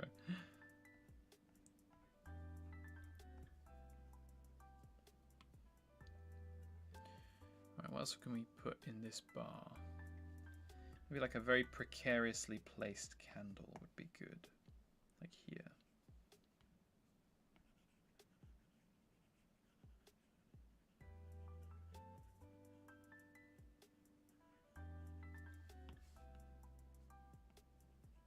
And we're doing the animation that can be like flickering away.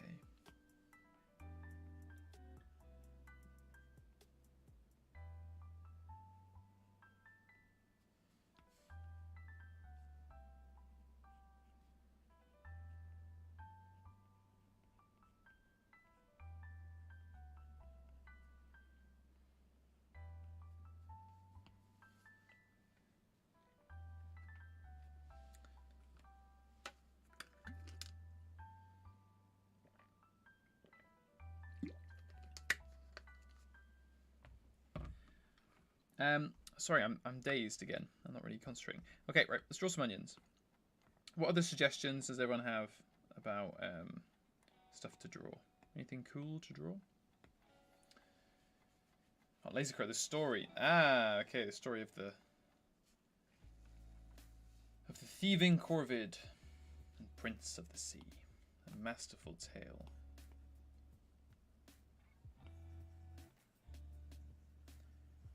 What else can we be putting onto these shelves? Everybody? What things can we have hanging up as well? We've got garlic. We've got our onions.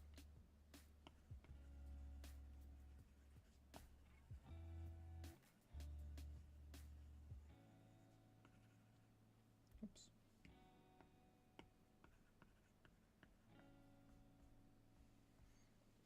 We'll come back to that after, but a blank rope here. Whoops. Oops.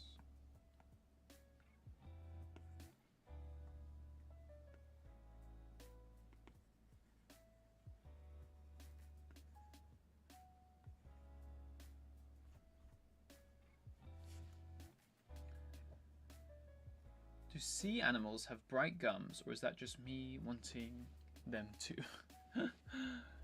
I think so. Like, I think a shark has bright gums, right?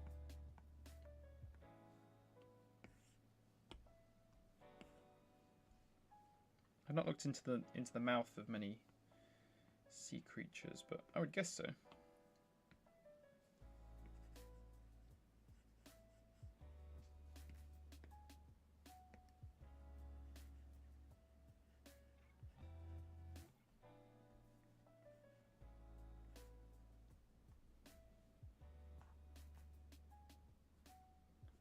We can get rid of our memory mushroom now. Maybe move our candle over. Very precariously placed, but that's fine. In fact, the candle might go on the bar, but we'll figure that out eventually. What is that?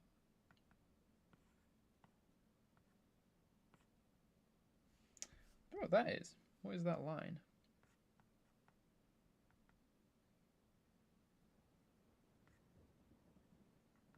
That one? Can we get rid of that one? That one? Ah, where's that line come from?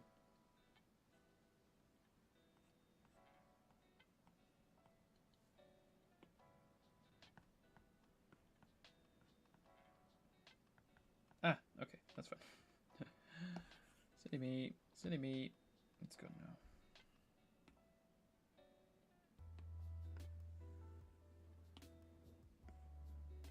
Get out of here. Oh, how did that happen? There we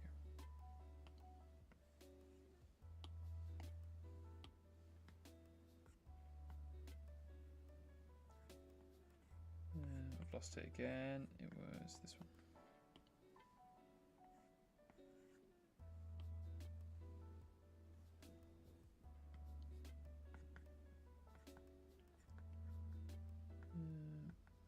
Clean that up a little bit.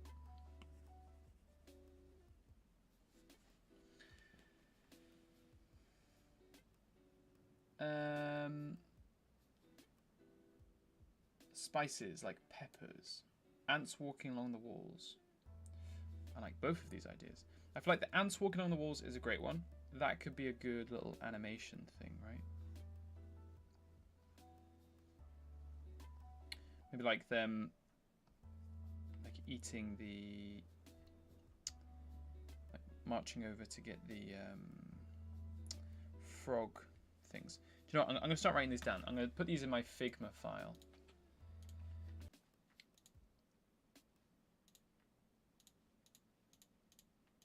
What else are we thinking of?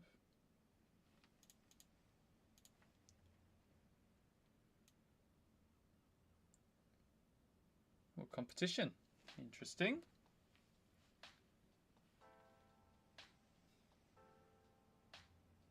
The tale of moral at the end.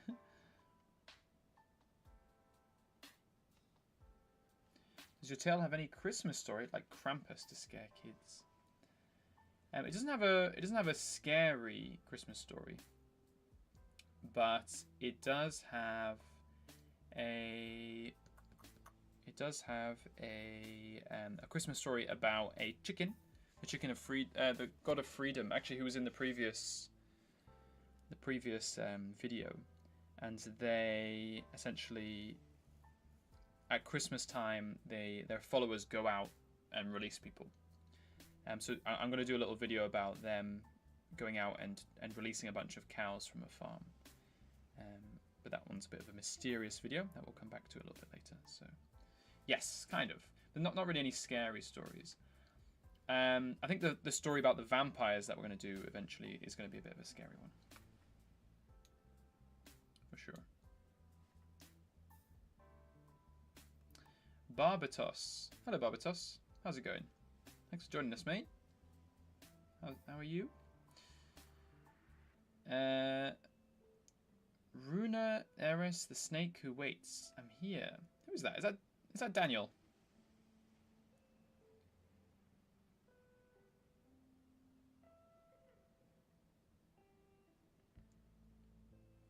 So you got so late. New name, Fallen. Ah, Fallen. Ah, it's you. How's it going, Fallen?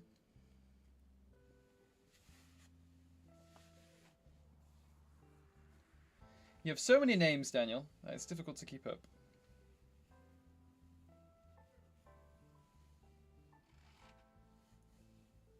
But how are you doing, mate? Appreciate you being here. Thanks for joining us. We are currently building a bar for the podcast. And we're putting in a bunch of little Easter eggs, just for fun. That would be good. Just a quick one to add would be some little cobwebs. I'm going to put everything on the shelf together. Let's put these together. What does this one do? Okay. So this one needs to be here.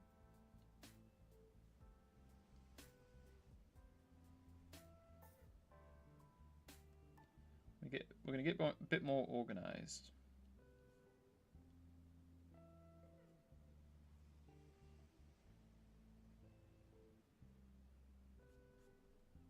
Bit of a mess.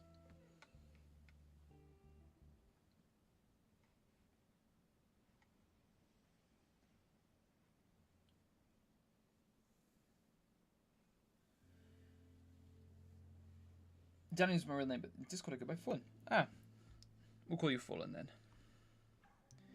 How's it going, Fallen? Good to have you here. I'm liking these bottles. I feel like the bottles are the highlight of this whole this whole picture. Again, I feel like it's going to look a lot better with lighting. In fact, let's mess with the lighting a little bit just to see how it looks. I know, I got distracted again. How are we doing this? We're doing...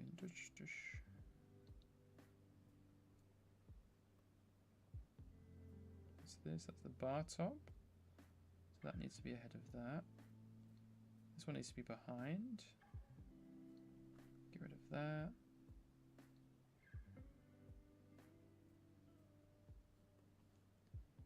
These can all go here.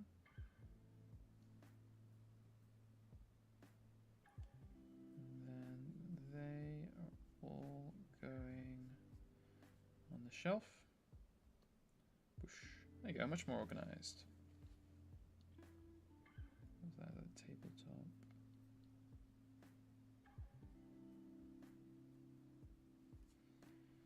Right, let's do a little bit of lighting. Just because lighting is very important.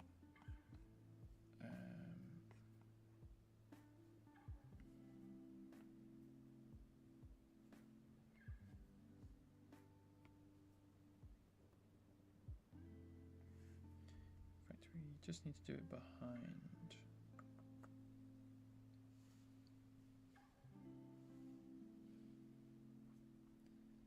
So if we select this is a good trick I would recommend. Man in the Red Cape. If you wanna darken something, but you don't want to have to like select it or paint over it, is find something in the shape of the thing you want to darken. So for example, I'm taking this backboard here as my shape, but I'm not going to use that shape. I'm going to select that. I'm going to go up to a new tab, and then I'm going to drag this over, and it's not going to work for some reason. There we go. Okay, it worked that time. And it's in the shape of the backboard. It's not covered the backboard, it's just stolen the shape, which is pretty cool. And I can add some shade.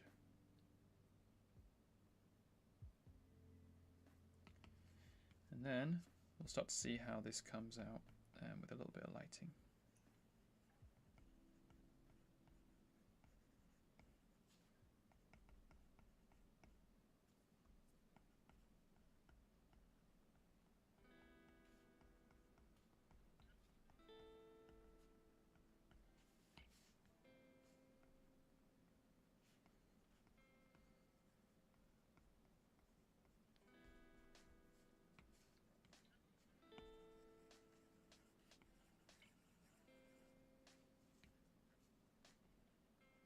We're probably going to delete this lighting or redo it afterwards.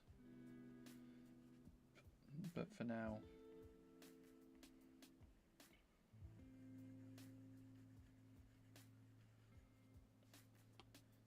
just gets like kind of an indication of how it's all going to look. Do the same with this one. Select.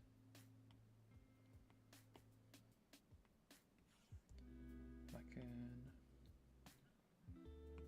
In fact, these should be head.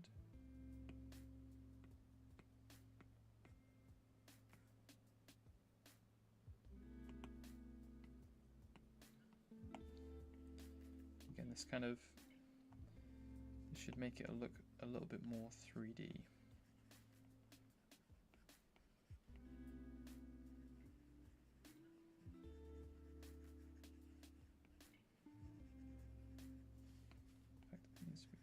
Still under here.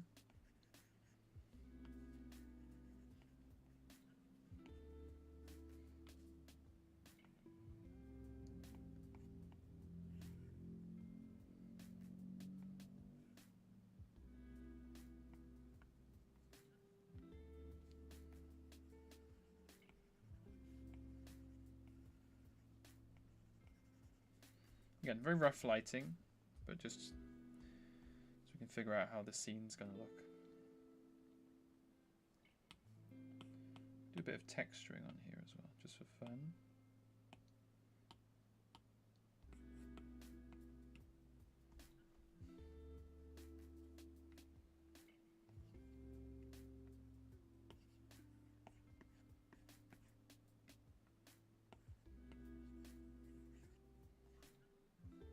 Bit too dark. Okay.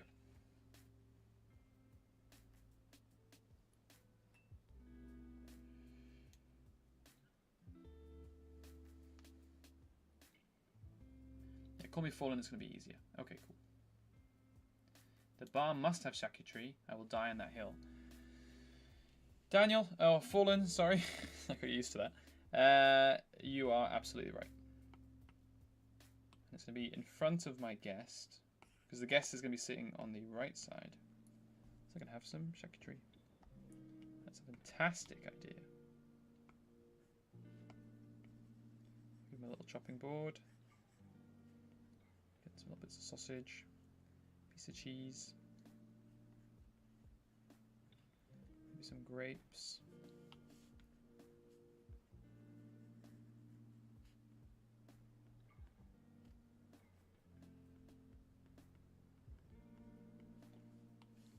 Give him a little knife he can cut his cheese with. That's a terrible position for a knife. And he can do it with his hands. That's fine.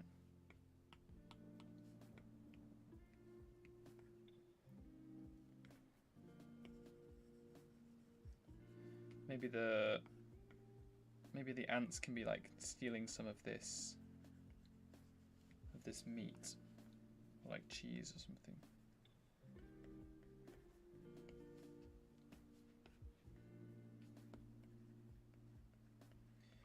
Came in swinging today, Fallen. This is a great idea. Little charcuterie board.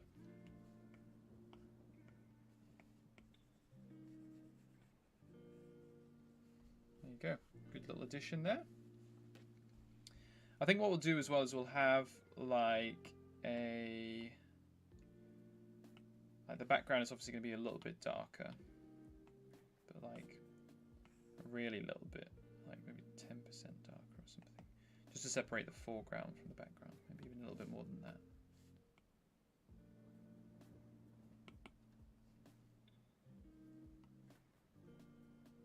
Maybe. We'll see.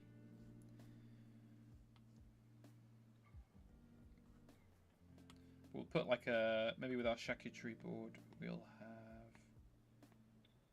a little beer as well. Little tankard. So we could do with that being symmetrical.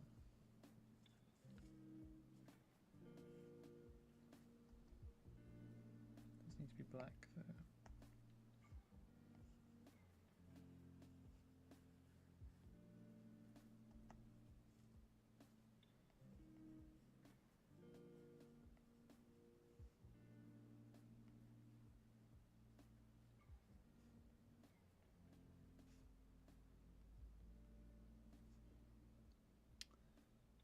That's kind of tankardy. If we turn off the assist and give it a little handle, a bit thicker.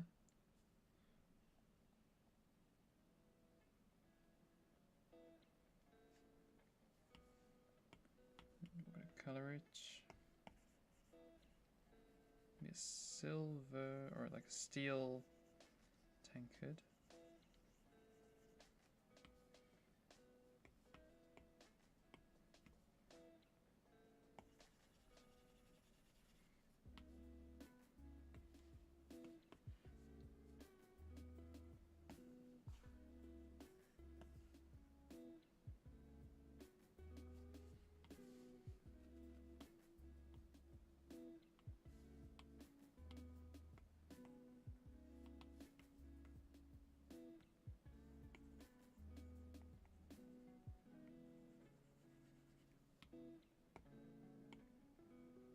Oops, why is that not working? Ah, okay. Okay, I'll take the clipping mask off and just not be lazy.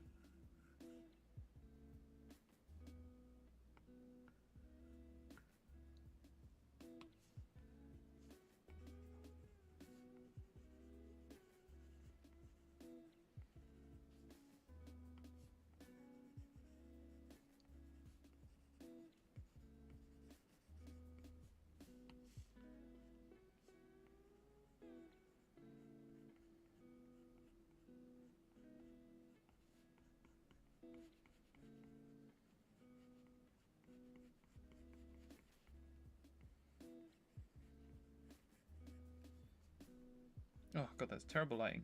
Okay, we'll come back to that. Right, there we go. The guest has their drink and their little charcuterie board. That's a cool idea. Let me catch up on chat. I like playing with lighting because it adds character. I agree.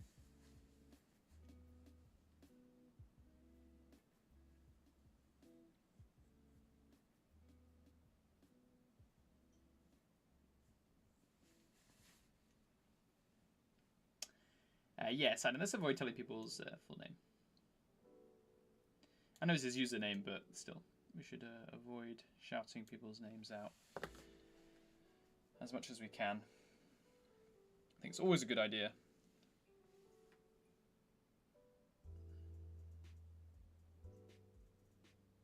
Horror stories. I'm up with horror stories. I've been writing a short horror story for the server. I'll put it in there. Yes, please.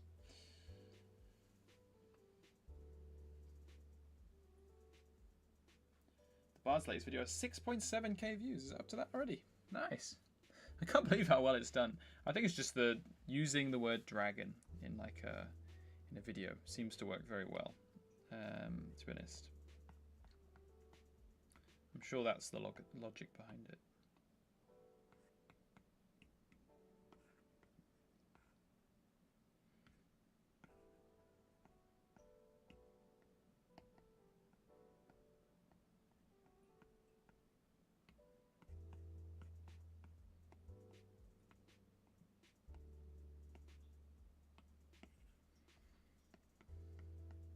Texture. Oh, that looks much better with a bit of texture. Always good. I'm gonna need to ask the Bard a question. How often do people, Fey and human, disappear when going to the woods for food and materials? Very often. I think essentially people don't go out for materials. They try to keep everything within the city. They obviously need to get wood, they need to get food. Most of their food is grown from farm animals, and farm animals grow very fast because of the acceleration. It's the same with humans and Fae. They have babies very fast, they produce babies very fast, and the babies grow very fast. So farm animals are generally not a problem to keep up with. And the same with vegetables. A lot of like the private little farms that are for the town produce crops very quickly. So that's not normally such a problem. But like you said, in terms of materials, people need to go out and get wood, and some people want to go out and find, you know, treasure like pre-tech. But the forest is super dangerous. The video I'm going to do about the swamps of Icenia is going to say how dangerous that place is, because there's like, it's a bit like the forest in that there's not a lot of like roads to go through, but with this one it's a lot of like water-based animals and creatures that just, you know, are waiting in the reeds, and cultists and vampires, which we're going to be talking about as well. Vampires in inverted commas. So essentially, it's just a super dangerous place. You don't want to leave the safety of your town, and I would say the kind of law is that people don't really leave the safety of their town. They try to stay in there as best they can, because yeah, essentially, if you go into the woods, you're probably dead. You're probably gone. So people who are like banishment is such a serious punishment that people just will do anything to avoid getting banished. They'll join the fire wardens, or, you know, they'll just avoid it as best they can. So yeah, it's like a big deal. If you end up in the forest, you're kind of screwed, to be honest.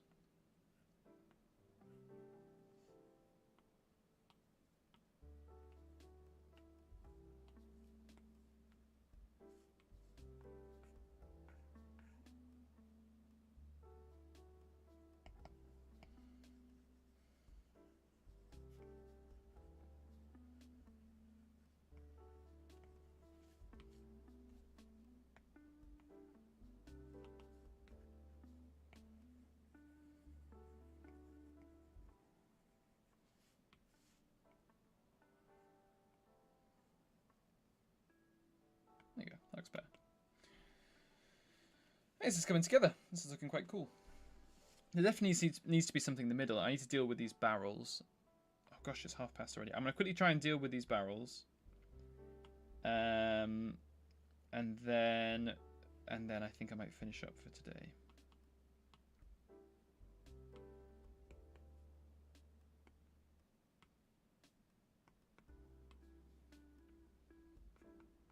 I think it might just be the color that's kind of messed up on these barrels.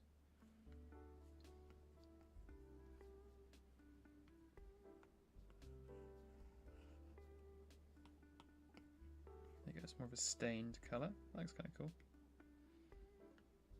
I'm probably going to redo these lines on the barrel.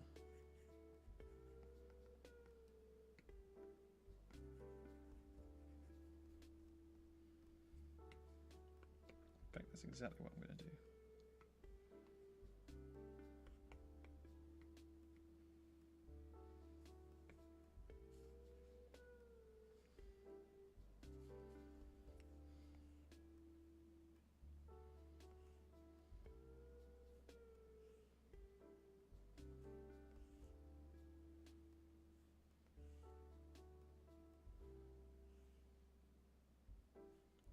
Focused here.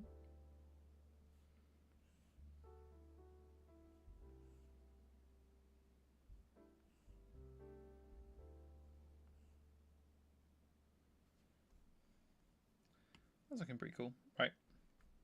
Goodbye, barrel.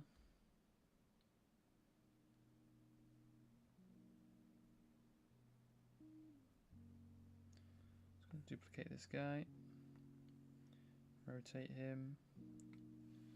And we'll draw his little taps separately.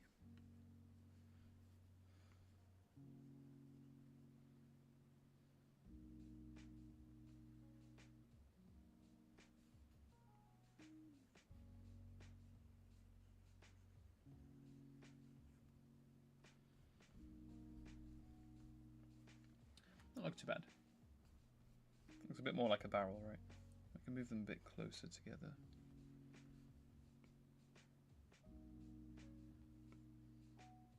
Hey! Why is that there?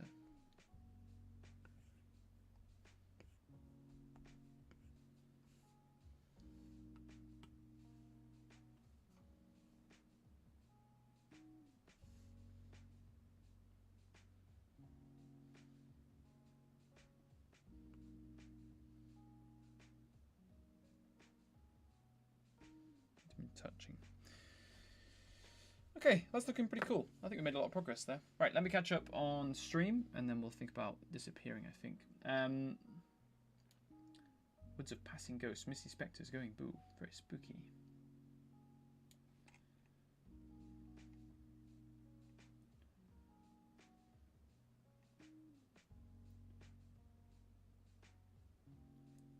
Because there are going to be mutations in my world. Yeah, I'm liking the idea of that, Blank. I think that's going to be a cool idea.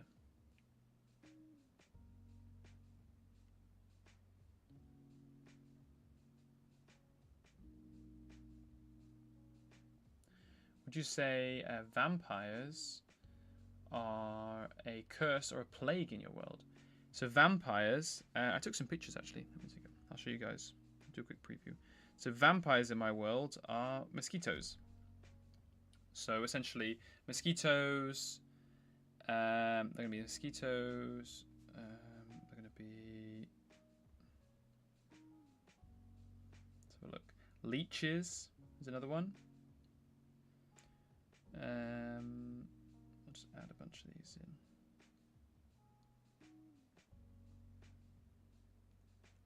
And yeah, mosquitoes. So mosquito fae essentially are just, obviously no one likes mosquito fae because they're horrible. They have to drink blood to survive. And so they essentially become outcasts. But the thing with obviously mosquitoes is they grow very quickly and they produce lots and lots of babies. So a lot of them live in the swamps of Icenia, but loads of them live in the forest. And they have to kind of hide themselves.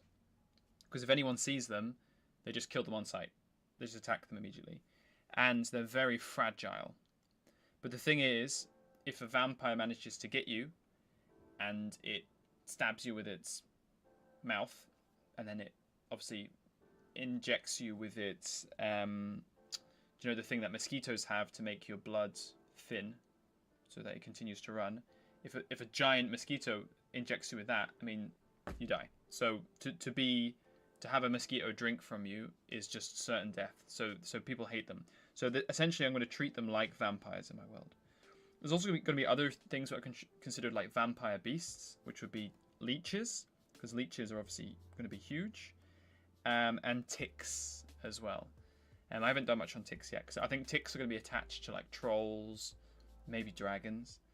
But yeah, the two big ones are going to be mosquitoes, these kind of mosquito vampires, and leeches, which I think would be cool. So they're gonna be prominent features in the Swamps of Icenia video, but I think I might just give them their own video as well. I think it'd be pretty cool.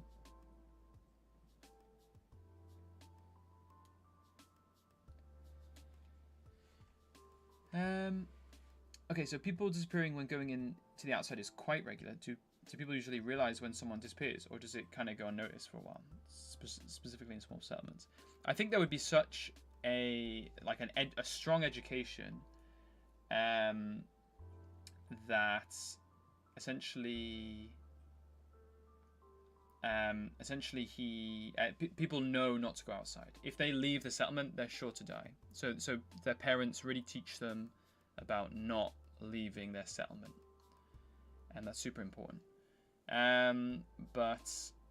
So children, even, you know, who would run around and play, they would be in a certain area within the settlement, and that's where they're allowed to play, even if they're messing about. And obviously you get the kid who jumps the wall and runs to the forest, and nobody ever sees that kid again. It's just kind of guaranteed.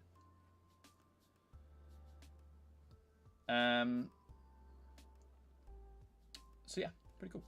I think it's like, it just means that you have these kind of isolated communities. And I was thinking, as an aspect for the TTRPG, it'd be cool because then they would require external people to deal with their problems. A local troll that they don't want to hunt down, or caravans that are not arriving on time, or the fire wardens aren't clearing the road well enough, so their people are being harassed when they're on the great roads. So there'd be a lot of good missions for TTRPGs. What bard? I only half heard you. So I was just talking about essentially vampires are mosquitoes, and they hunt down people, they stalk them, or they're in the cities and they're hiding in basements, and they live in the forests, and they have these big birthing pools with, you know, hundreds of babies, and the babies are called vampire swarms. But the mosquitoes are not like selfless. They're not as a group. They're just hungry all the time because they're so big, and so it's like they're very selfish. So the babies go around as swarms, these female babies. Like you said, Blank, only the females. So this essentially would be a female. All vampires are female, but they're only the baby female vampires would be in these big swarms, basically following a vampire and trying to get as much blood as they can. But the mothers will give birth to the babies, and that's it. That's kind of instinctual, but they're just hungry all the time, so they don't care about the babies once the babies are born. So their priority is just feeding. So you have these huge like birthing pools and these horrible swarms of vampires, but the main thing is just they hide. It's almost like a hidden cult that people run away from. So it is kind of like a bit of a folk tale, but it's true. If you get caught by a vampire, then you're gonna get eat.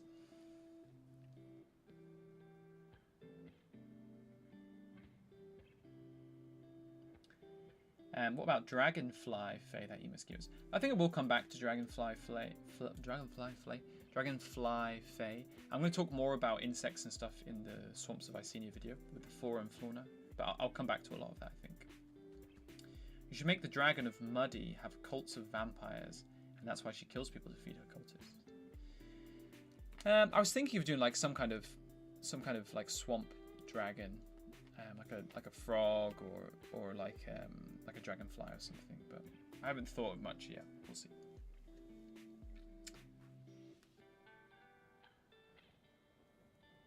You don't own any of your ideas blank. You just an idea machine for the bard to get inspiration. But the bard says she doesn't like anyone. I appreciate all of your guys' ideas and things like that. I think there's been a few people who've really inspired me. I can't remember. I think I was trying to think of something for vampires, and I think I considered mosquitoes, but I think I was thinking of something else, and I think it was you, Blank, or someone else who said, oh yeah, you should do mosquitoes. And I was thinking about it this week, and I started sketching my book, and I was like, oh damn, that is a good idea. All my friends, I must be away. I have to walk my dogs. Well, thanks for being with us, Laser Crow. Really appreciate you being here. And we'll see you next time, or we'll see you in the Discord. Amazing. I did these in my sketchbook. This is what my kind of sketches look like. I've got a few little inky pens, but most of it's just very, very sketchy. I like this one. It's kind of creepy. But I am also going to go now, because I'm 10 minutes over my bedtime. Thank you guys for being here. I really appreciate it. I think we managed to get quite a lot done today. I love all the little references as well. We've got our frog shrine. We've got a little shaka tree board. We've got badgers. So before I go, I'll just say thanks to everybody. Oop.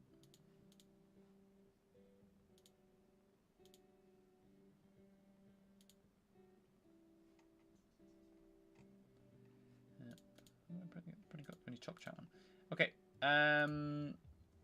So let me have a look. So thank you, Sidan. Thank you, Man in the Red Cape. Thank you, Lazy Crow. Blank. Throndax. I'll say Daniel because I can't remember the name that you. Fallen. Sorry. Thank you, Fallen. Who else was in the chat today? We had Mr. Louis as well at the start. Barbatos kind of dropped in and dropped out. Appreciate you being here. And anyone else who dropped by.